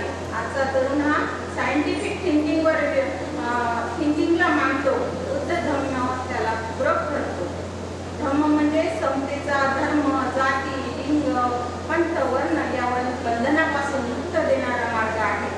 बुद्ध धर्म मानवतेच्या समाजाला समाज उभारते, नाती विभाजनावर. सब आपस में भाईचारा रखो या तत्वावर जर समाज बांधला गेला तर निश्चितच तणाव संपेल. तरुणांना समाज बदलायचा आहे आणि त्यासाठी ही एक आपल्यासाठी धम्म प्रेरणा देतो. आजचा तरुण सोशल मीडियाच्या जगात वावरत आहे. आपण टिकटॉक, इंस्टाग्राम, रील्स, फेसबुक यासारखीचा काळ आहे. पण याच काळात धम्माचे तत्वज्ञान सांगते की क्षणभंगूर गोष्टीमध्ये अडकून न राहता शाश्वत मूल्य जोपासा. आजचा तरुण फक्त आकर्षक गोष्टीवर खरं मानत नाही तर ते उपयोगी शोधतो. धम्म त्याला योग्य दिशा देते. बाह्य गोष्टीकडे धावायचे थांबून फक्त शांतता शोधा आणि धम्म स्वीकारा. धम्माचा खजिना आपल्या हातात असून आपण खरंच हा धम्म विसरत चाललेला आहोत का? डॉक्टर बाबासाहेबांनी आपल्याला धम्म दिलेला आहे, त्यामुळे नवभारताचा पाया घातलेला आहे आणि हे वारसा आपण आज विसरायला नको. धम्म म्हणजे जीवशक्तीची नवी दिशा. तुमच्याकडे तरुणांनो, तुमच्याकडे ऊर्जा आहे तर बुद्ध धम्माकडे दिशा आहे. तुमचं मन असेल अस्वस्थ तर धम्म देतो शांती. तुमच्या मनात असेल अन्यायाविरुद्ध आवाज तर धम्म देतो संयम आणि संघर्षाची प्रेरणा. बुद्धाचे विचार हे फॅशन नाही तर ती एक जीवनशैली आहे. स्वप्नाच्या मागे धावतो तरुण, मनात आहे प्रश्न हजार, उत्तर हवे शांतीचे, नको चमत्काराचा बाजार. बुद्धाचा धम्म दाखवतो विचाराचा खरा विश्वास. तोच आहे अंतःकरणाचा करुणेचा नवा विश्वास. बुद्धं शरणं गच्छामि, धम्मं शरणं गच्छामि, संघं शरणं गच्छामि. चला तर मग सर्व संकल्प करूया की आज आपण बुद्ध धर्माचा अवलंब करू आणि आपला भारत देश प्रगतशील बनवूया. धन्यवाद. जय भीम. नमो बुद्धाय. मला आयोजकांनी दिल्याबद्दल मी सर्वांचे आभार मानते. तसेच आमचे आदरणीय संचालिका सुरेखा मुकुंद ढवळे सरांचे शतशः ऋणी आहे मी. जय भीम. नमो बुद्धाय. जय संविधान. धन्यवाद संतमित्राताई. अतिशय सुंदर विषय आपण सर्वांसमोर मांडलेला आहे की आपली जी युवा पिढी आहे त्यांच्यापर्यंत धम्म नेण्याचं कार्य आपल्याला करायचं आहे. खूप सुंदर असं तुम्ही कमी शब्दामध्ये, कमी वेळेमध्ये खूप सुंदर असं मार्मिक आपलं मनोगत व्यक्त केलं. त्याबद्दल मी तुमची खरंच आभारी आहे आणि पुन्हा एकदा आपलं अभिनंदन करते. यानंतर मायाताई डेरे कारंजा येथून आपल्यासाठी आपलं मनोगत व्यक्त करण्यासाठी इथे उपस्थित आहे. तर आदरणीय मायाताई डेरे यांना मी आमंत्रित करते आणि त्यांचा विषय आहे अवयवदान. दान पारमिता पूर्ण करण्यासाठी आपल्याला भगवान बुद्धांनी दान पारमिता सांगितलेली आहे. तर त्यामध्ये त्यांनी अतिशय सुंदर असा विषय निवडला आहे, तो आहे अवयवदान. तर मायाताई डेरे यांना मी निमंत्रित करते की त्यांनी मंचावर यावं. धन्यवाद ताई. सर्वांना सप्रेम देवी.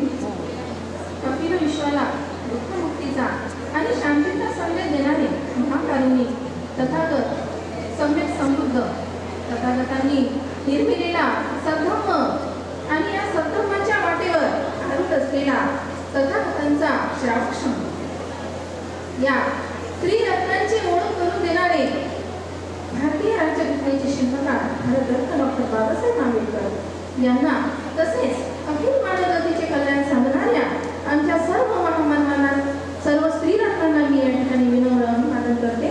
आणि आज बौद्ध महिला जागृतीचे हे होऊ घातलेले तिसरे राज्यस्तरीय स्नेह संमेलन अकोला या ठिकाणी संपन्न होत आहे.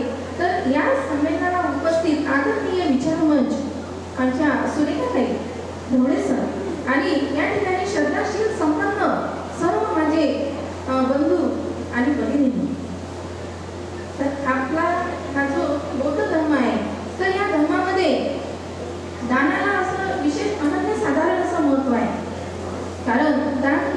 देवता सुद्धा मानली जाते. बुद्धाने सांगितले, मन शुद्ध असेल आणि हेतू जर निस्वार्थ असेल तर केलेलं दान हे अत्यंत लाभकारी असते. दान ही केवळ एक सामाजिक कर्तव्यच नाही, तर ती एक आध्यात्मिक साधना आहे. दान केल्याने मनुष्य हा लोभातून मुक्त होतो आणि त्याला निर्वाणाची गती प्राप्त होते. डॉक्टर बाबासाहेब आंबेडकर सुद्धा म्हणाले होते की आपल्या उत्पन्नाचा मिळकतीचा 20वा भाग हा आपण समाज उन्नतीसाठी दान करायला हवा. बंधू आणि भगिनींनो, दानाचे 3 प्रकार पडतात. एक आमिषदान, दुसरं धर्मदान आणि तिसरं आहे अभियदान. आमिषदानामध्ये भौतिक स्वरूपाचं दान केले जाते. उदाहरणार्थ अन्न आहे, वस्त्र आहे, पैसा आहे इत्यादी. त्यानंतर दुसरं जे धर्मदान आहे त्यामध्ये ज्ञानदान करणे, उपदेश करणे, मार्गदर्शन करणे आणि तिसऱ्या प्रकारचं जे दान आहे ते म्हणजे अभियदान, म्हणजे दुसऱ्यांची दुःखातून मुक्तता करणे, त्याला अभय प्राप्त करून देणे. अशा प्रकारचं हे तिसऱ्या प्रकारचं जे दान आहे त्या दानातूनच मी आजचा हा विषय निवडलेला आहे. माझ्या विषयाचा संदर्भ ताईने दिलेला आहे की अवयवदान आणि देहदान हे आपल्या समाजासाठी किंवा संपूर्ण राष्ट्र उभारणीसाठी किती महत्त्वाचं आहे. अवयवदान म्हणजे आपल्या शरीरातील महत्त्वाचे उपयुक्त जे काही अवयव असतात ते अवयव गरजू रुग्णांना दान करणे होय. ही एक अत्यंत उदात्त आणि जीवनदायी अशी कृती आहे. हा विषयच अतिशय संवेदनशील आणि अतिशय जीवनावश्यक असा आहे. तर बंधू आणि भगिनींनो, आपण जन्माला येतो. जन्माला आल्यानंतर मरण हे अटळ आहे, परंतु मरणानंतरही जर आपण दुसऱ्यांना जीवनदान देऊ शकलो तर किती मोठं पुण्याचं कार्य आहे बरं. तर आपल्या शरीरामधील जे काही अवयव असतात महत्त्वाचे, उदाहरणार्थ डोळे आहे, यकृत आहे, फुफ्फुस आहे, मूत्रपिंड आहे, शिवाय रक्त आहे, त्यानंतर स्किन सुद्धा आपण इतरांना डोनेट करू शकतो आणि हृदय आहे. अशा प्रकारचं दान जर आपण गरजूंना दिलं तर एक व्यक्ती हा 8 ते 9 लोकांना जीवनदान देऊ शकतो. आज भारतामध्ये लाखो लोक असे आहेत की ते अवयवाच्या प्रतीक्षेत आहेत, परंतु लोक सहसा अवयव दान देत नाहीत. त्यामागे एक विशेष कारण आहे की लोकांमध्ये असलेली गैरसमजूत, अज्ञान आणि अंधश्रद्धा. त्यांचं मत असं आहे की जर आपण दान केले अवयव आणि मृत्यूनंतर आपल्या शरीरातला एखादा अवयव कमी होतो आणि एखादा अवयव जर कमी झाला तर आपल्याला चांगल्या प्रकारचे संस्कार होणार नाही, विधी संस्कार होणार नाही, धार्मिक संस्कार आपल्या शरीरावर होणार नाही आणि मग आपलं शरीर अपूर्ण होईल आणि अपूर्णतेमुळे जेव्हा पुन्हा जन्माची वेळ येईल तेव्हा त्याचा परिणाम त्याच्यावर होईल. किती गैरसमजूत आहे. परंतु बाबासाहेबांनी काय सांगितलं होतं? बुद्ध यांनी धम्मग्रंथ आपण नेहमी वाचतो. त्या ग्रंथामध्ये बाबासाहेबांनी सांगितलं की मृत्यूनंतर शरीराचं काहीही अस्तित्व नाही. सरकारने आणि अनेक संस्थांनी मिळून अनेक उपक्रम या बाबतीत राबवलेले आहेत. परंतु खरी गरज बंधू गेलेलो लक्षात घ्या, खरी गरज आज आपल्या जाणीव जागृतीची आहे, जी तुम्ही आम्ही सर्व मिळून करण्याची आहे. तर अशा प्रकारे हा विषय देहदानाचा म्हणा किंवा अवयवदानाचा हा विषय आपण आपल्या कुटुंबामध्ये उघडपणे बोललं पाहिजे आणि एक तरी अवयवदान करायला आपण समोर गेलं पाहिजे. मी तर म्हणेन की अवयवदानाबरोबर देहदानच करायला हवं. कारण आज मेडिकलचे विद्यार्थी आपण पाहतो आहे तर त्यांना सहसा बॉडी उपलब्ध होत नाही. त्यांना आपल्या शरीरातील विविध अवयवांचा अभ्यास करायचा असतो आणि ज्यामुळे की ते वेगवेगळ्या आपल्या शरीरावर जे रोग होतात, विविध आजार असतात, औषधे असतात, उपचार पद्धती असते, तर अशा बाबींवर त्यांना संशोधन करायचं असतं आणि त्याचा वापर न्यूरोलॉजी, ऑर्थोपेडिक्स आहे, कर्करोग आहे यामध्ये त्याचा वापर होऊ शकतो. ही अवयवदानाची जी प्रथा आहे ही अतिशय परोपकारी अशी प्रथा आहे. ही प्रथा समाजामध्ये एक विज्ञानाची प्रगती, मानवतेचा सन्मान आणि आपली मृत्यू गोष्टी आलेली आहे मला माहित आहे, मी इथेच थांबते. पण सर्व बंधू आणि भगिनींना कळकळीची विनंती आहे की आजच आपण हा संकल्प करूया आणि या प्रसार माध्यमाद्वारे हा संदेश, अवयवदानाचा आणि देहदानाचा संदेश आपण सर्वत्र पोहोचूया आणि समाजामध्ये एक सकारात्मक भावना निर्माण करूया, बदल करूया. इथेच थांबते. आणि आपण सर्वांनी मला ऐकून घेतलं, वेळ झाली तरी पण ऐकत आहात, त्याबद्दल जय भीम, जय संविधान, जय रमाई, जय अकोला.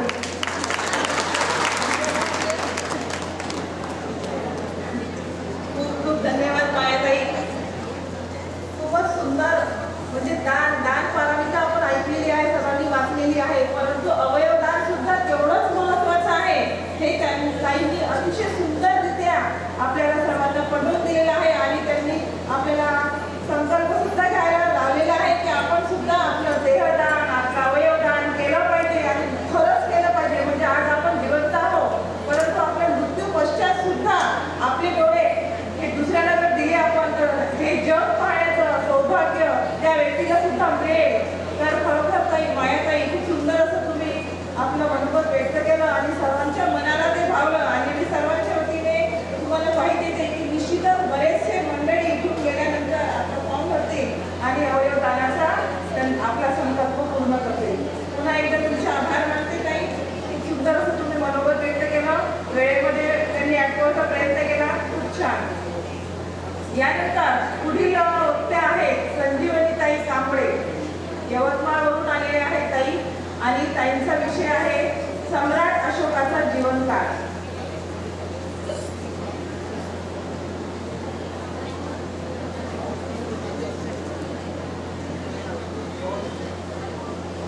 जय भीम सर्वांना. जय भीम. जय भीम. तर सर्वप्रथम मी सर्व आदर्शांना त्रिवार अभिवादन करते. त्यानंतर मंचावर उपस्थित असणाऱ्या सर्व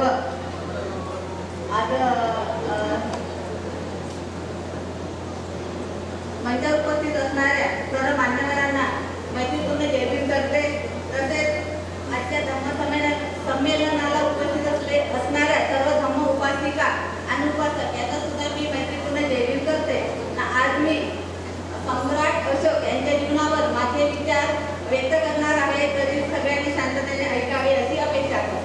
तर चक्रवर्ती सम्राट अशोक यांचा जन्म पूर्व 304 मध्ये पाटलीपुत्र येथे झाला.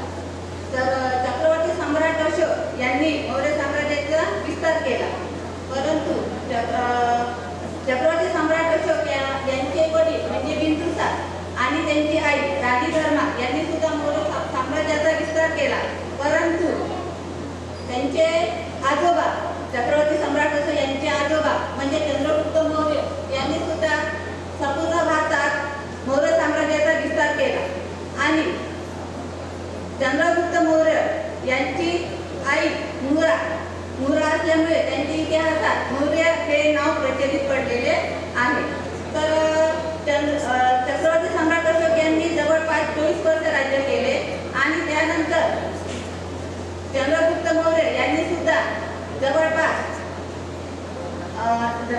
जवळपास काही काळ असं राज्य केलं. त्यानंतर बिंदुसार राजा यांनी सुद्धा आपल्या भारतामध्ये मौर्य साम्राज्याचा विस्तार केला, परंतु खऱ्या अर्थाने पाहिले तर मौर्य साम्राज्याचे निर्माते आचार्य चाणक्य यांना आपण मानतो.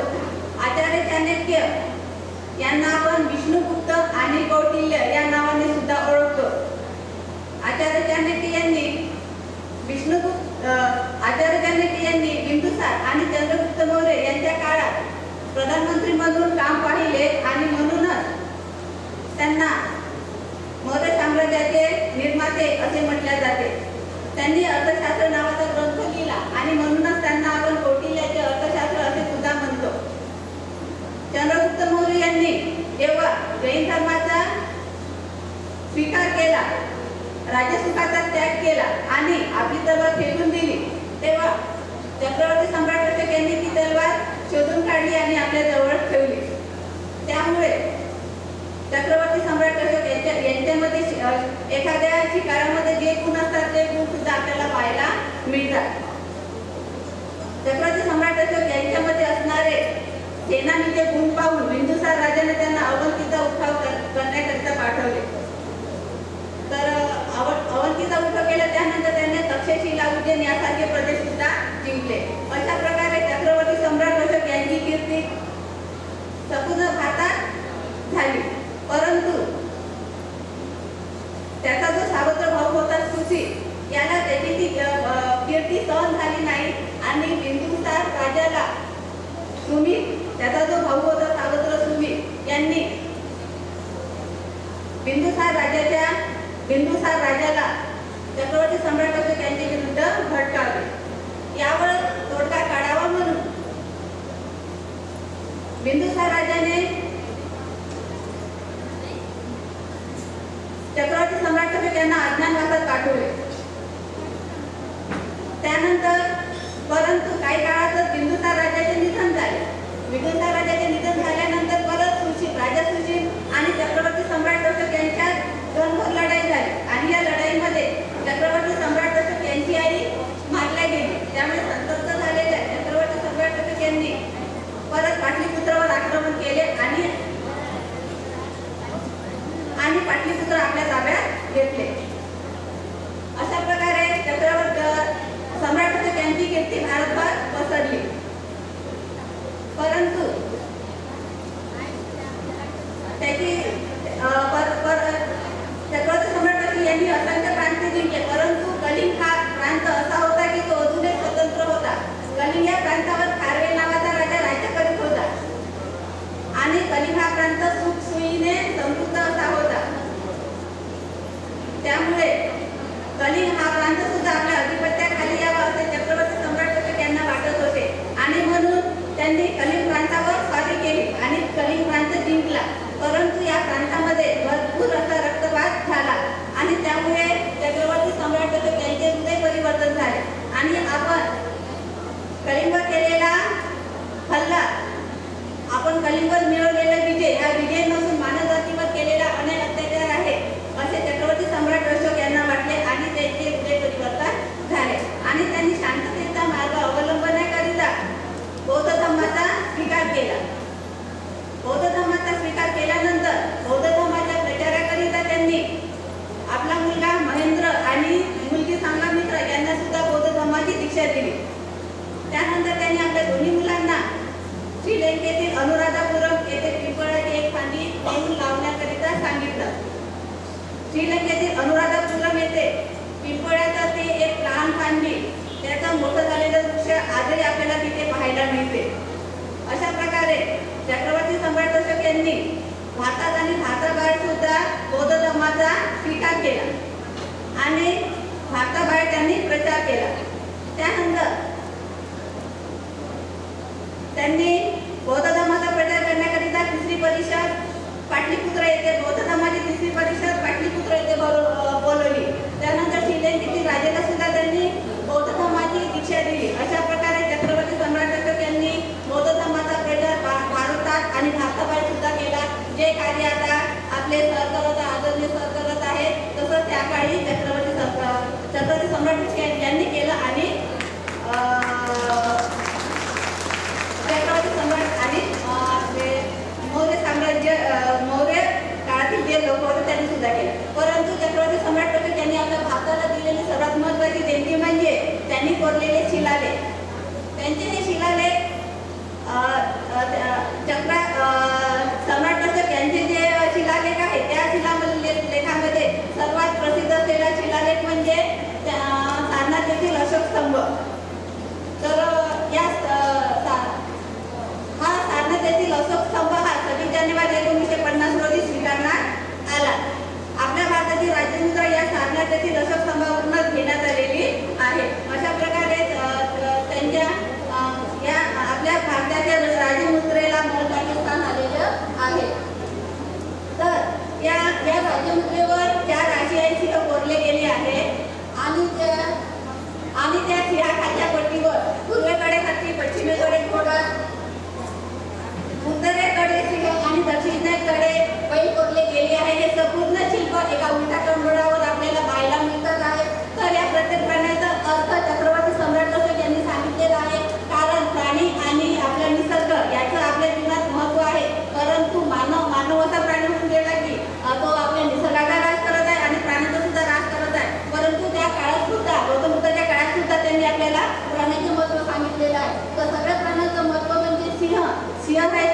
आत्मविश्वास आणि शौर्य यांचे प्रतीक आहे.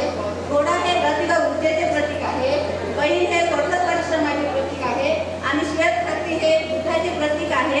अशा या छत्रपती सम्राट टिळक यांनी आपल्याला करण्याचे महत्त्व सांगितलेले आहे. अशा या छत्रपती सम्राट टिळक यांचा मृत्यू त्यांच्या वयाच्या 12व्या वर्षी पाटलीपुत्र येथे झाला. छत्रपती सम्राट टिळक यांच्याबद्दल बोलायचे झाल्यास जगाच्या पाठीवर अनेक राजे होऊन गेले. जगाच्या पाठीवर अनेक राजे होऊन गेले, परंतु जनतेच्या मनात आणि हृदयात स्थान निर्माण करणारा एकच राजा होऊन गेला, तो म्हणजे छत्रपती सम्राट टिळक. पुन्हा त्यांना मी अभिवादन करते आणि माझे लांबलेले 2 शब्द इथेच थांबते. जय भीम, जय संविधान, जय रमाई. आयोजकांनी मला बोलण्याची संधी दिली त्याबद्दल मी त्यांचे पुढचे आभार मानते. धन्यवाद. जय भीम.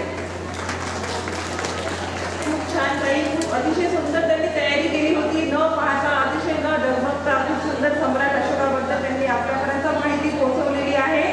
खूप खूप धन्यवाद ताई. यानंतर औरंगाबाद येथून आलेला सम्यक भारत शिंदे हा आपल्या सर्वांसमोर जपानची वंदना आपल्याला म्हणून दाखवणार आहे. तर सम्यक भारत शिंदे यांना मी विनंती करते की त्यांनी मंचावर यावं.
अतिशय सुंदर असं त्यांनी आपल्याला जपानची वंदना म्हणून दाखवलेली आहे. तर मी अरुंधतीताई शिरसाट यांना विनंती करते की त्यांनी सम्यक भारत शिंदे याचं स्वागत करावं आणि आपल्या सर्वांना विनंती करते की टाळ्याच्या गजरामध्ये आपण सुद्धा त्यांना साथ द्यावी.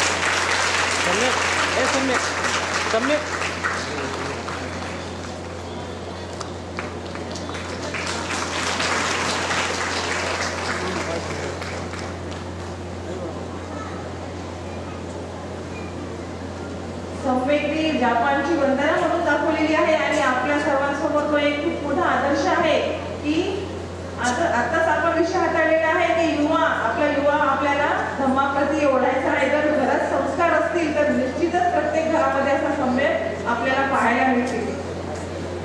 अशा प्रकारे खूप सुंदर अशी वंदना आपल्याला सम्यकनी आपल्या सर्वांसमोर म्हटलेली आहे. यानंतर बुद्धाचा कर्मसिद्धांत हा विषय आपल्यासमोर घेऊन येत आहे मुंबईच्या छायाताई गवळे.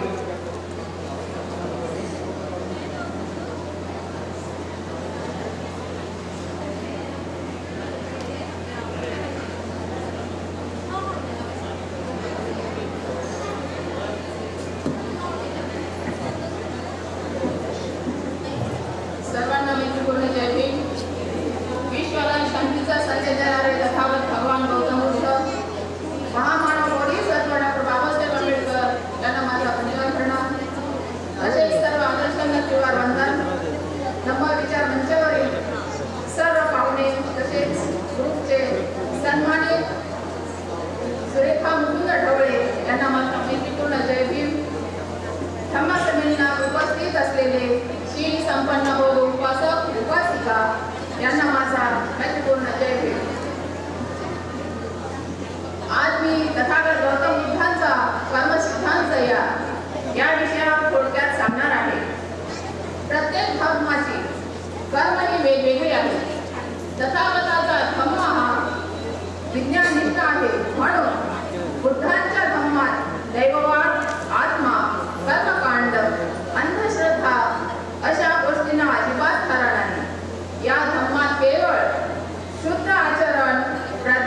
दिलेले आहे. बुद्धांनी मानवाला केंद्रबिंदू मानून मानवाच्या विकासाला गती प्राप्त व्हावी यासाठी धम्म सांगितलेला आहे. तथागतांनी सत्य, वास्तवता, विज्ञान, निसर्ग, नियम आणि स्वज्ञानाच्या कसोटीवर उतरलेल्या धम्माचे समर्थन केलेले आहे. कर्मसिद्धांत हे बुद्धांच्या धम्माचे प्रमुख अंग आहे. आपण जीवन जगत असताना मानवाच्या कल्याणासाठी कोणते कार्य केले पाहिजे व कोणते कार्य करू नये याचा उद्देश केला आहे. तथागतांनी या सिद्धांतात पाली भाषेत कम्म विपाक असे म्हटले आहे. कम्म याचा मराठीमध्ये अर्थ होतो कार्य किंवा क्रिया आणि विपाक याचा अर्थ परिणाम असा होतो. म्हणजेच कम्म विपाक याचा अर्थ कर्माचा उपयोग, कर्माचा परिणाम असा होतो. तथागतांनी कर्म कशाला म्हणावे याचे स्पष्टीकरण दिलेले आहे. चेतनाहं कम्मं वदामि भिक्खवे. काही करण्याची इच्छा म्हणजे कर्म होय.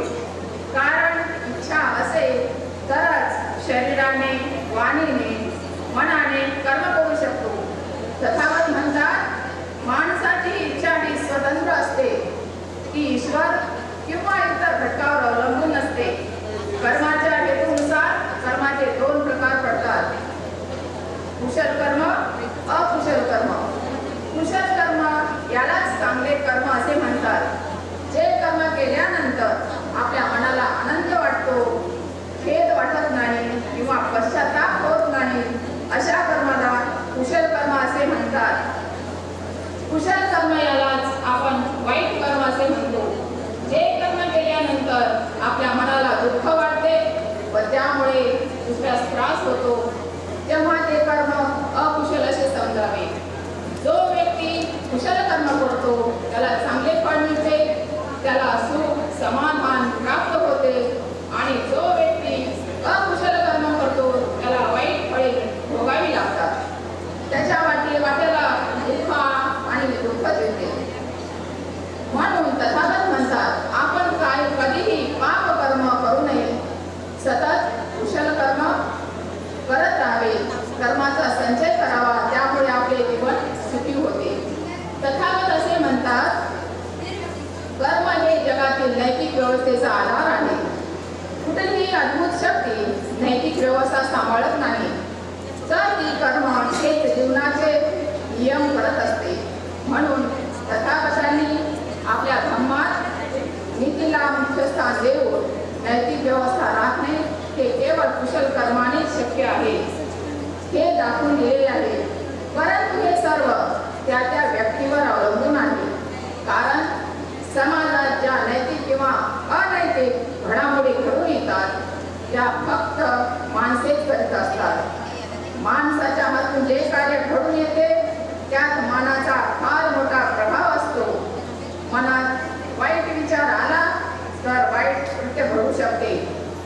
जर मनात चांगला विचार आला तर त्याच्याकडून चांगले कार्य घडू शकते. समाजामध्ये किंवा एखाद्या देशातील लोक मोठ्या प्रमाणात कुशल कार्य करीत असतील तर तो समाज सुखी जीवन जगत असतो. परंतु समाजात अकुशल करणारे लोक जास्त असतील तर तो समाज असंस्कृत आहे असे मानले जाते आणि तो समाज स्वास्थ्यपूर्ण किंवा सुखी जीवन जगू शकत नाही. एखादा मनुष्य चांगला आहे की वाईट हे त्याच्या कर्मावरून ठरत असते. हे कार्य आपण काया, वाचा, मन यांच्याद्वारे करत असतो. तर जर आपल्याला चांगला मनुष्य बनायचे असेल तर काया, वाचा, मन शुद्ध ठेवले पाहिजे. म्हणूनच आपण या तिन्ही अंगांनी कुशल कार्य करावे व सुखी जीवन जगावे. कुशल कर्म असो किंवा अकुशल कर्म त्यांचे आपल्याला चांगले किंवा वाईट परिणाम यात त्यांनी भोगावे लागतात. यातून कोणाची सुटका नाही. तात्काळ फळ देणारे कर्म काही कर्म असे असतात की त्यांची फळे भोगावी लागतात. उदाहरणार्थ आपण विनाकारण कोणाला त्रास दिला किंवा वाईट बोललो तरच लगेच प्रतिक्रिया येते. काही कर्म अशी असतात की त्यांचे परिणाम काही काळानंतर भोगावी लागतात. उदाहरणार्थ अंमली पदार्थांचे सेवन करणे किंवा लैंगिक स्वैराचार केल्यास काही वर्षांनी दुर्धर अशा आजारांना बळी पडावे लागते. दीर्घ काळानंतर फळ देणारे कर्म, ज्या कर्माची फळे लगेच न मिळता दीर्घ काळानंतर प्राप्त होतात. उदाहरणार्थ कुशल कर्म केलेल्या महापुरुषांना त्यांच्या कार्याची फळे बऱ्याच वर्षानंतर व दीर्घकाळ टिकणारी असतात. अशा प्रकारे तथागतांचा कर्मसिद्धांत आहे. इतर धर्मामध्ये सुद्धा कर्मसिद्धांत सांगितला आहे, परंतु तथागताच्या मूळ कर्मसिद्धांताची तत्वे काही प्रमाणात बदलून आपल्या नावावर ठेवली आहेत. एवढेच नव्हे तर कर्मसिद्धांताच्या नावे काही समाजाचे शोषण केले आहे. जसे मागच्या जन्मी वाईट किंवा पापकर्म केले म्हणून या जन्मी फळे भोगावी लागत आहे असे सिद्धांत मांडून भारतात शूद्रवर्णातील लोकांचे शोषण केले, त्यांना गुलामीत ठेवले. परंतु डॉक्टर बाबासाहेब आंबेडकरांसारखा नेता मिळाला म्हणून आपली गुलामगिरीतून मुक्तता झाली. डॉक्टर बाबासाहेब आंबेडकर नसते तर धर्माच्या नावाने आपल्यावर असाच अन्याय चालू असता. तथागतांचा कर्म सिद्धांत मात्र दुःखमुक्तीचा मार्ग दाखविणारा आहे.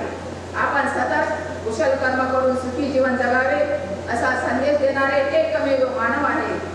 म्हणून मी तथागत गौतम बुद्धांस नमन करते, पंचांग प्रणाम करते, ज्यांच्यामुळे आपणास तथागतांचा पवित्र असा कल्याणकारी व दुःखमुक्तीचा मार्ग दाखविणारा धम्म मिळाला असे परमपूज्य बोधिसत्व महामानव डॉक्टर बाबासाहेब आंबेडकर यांना वंदन करते व इथेच थांबते.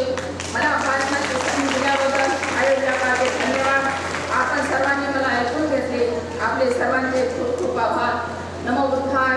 जय भीम, जय रमाई, जय संविधान.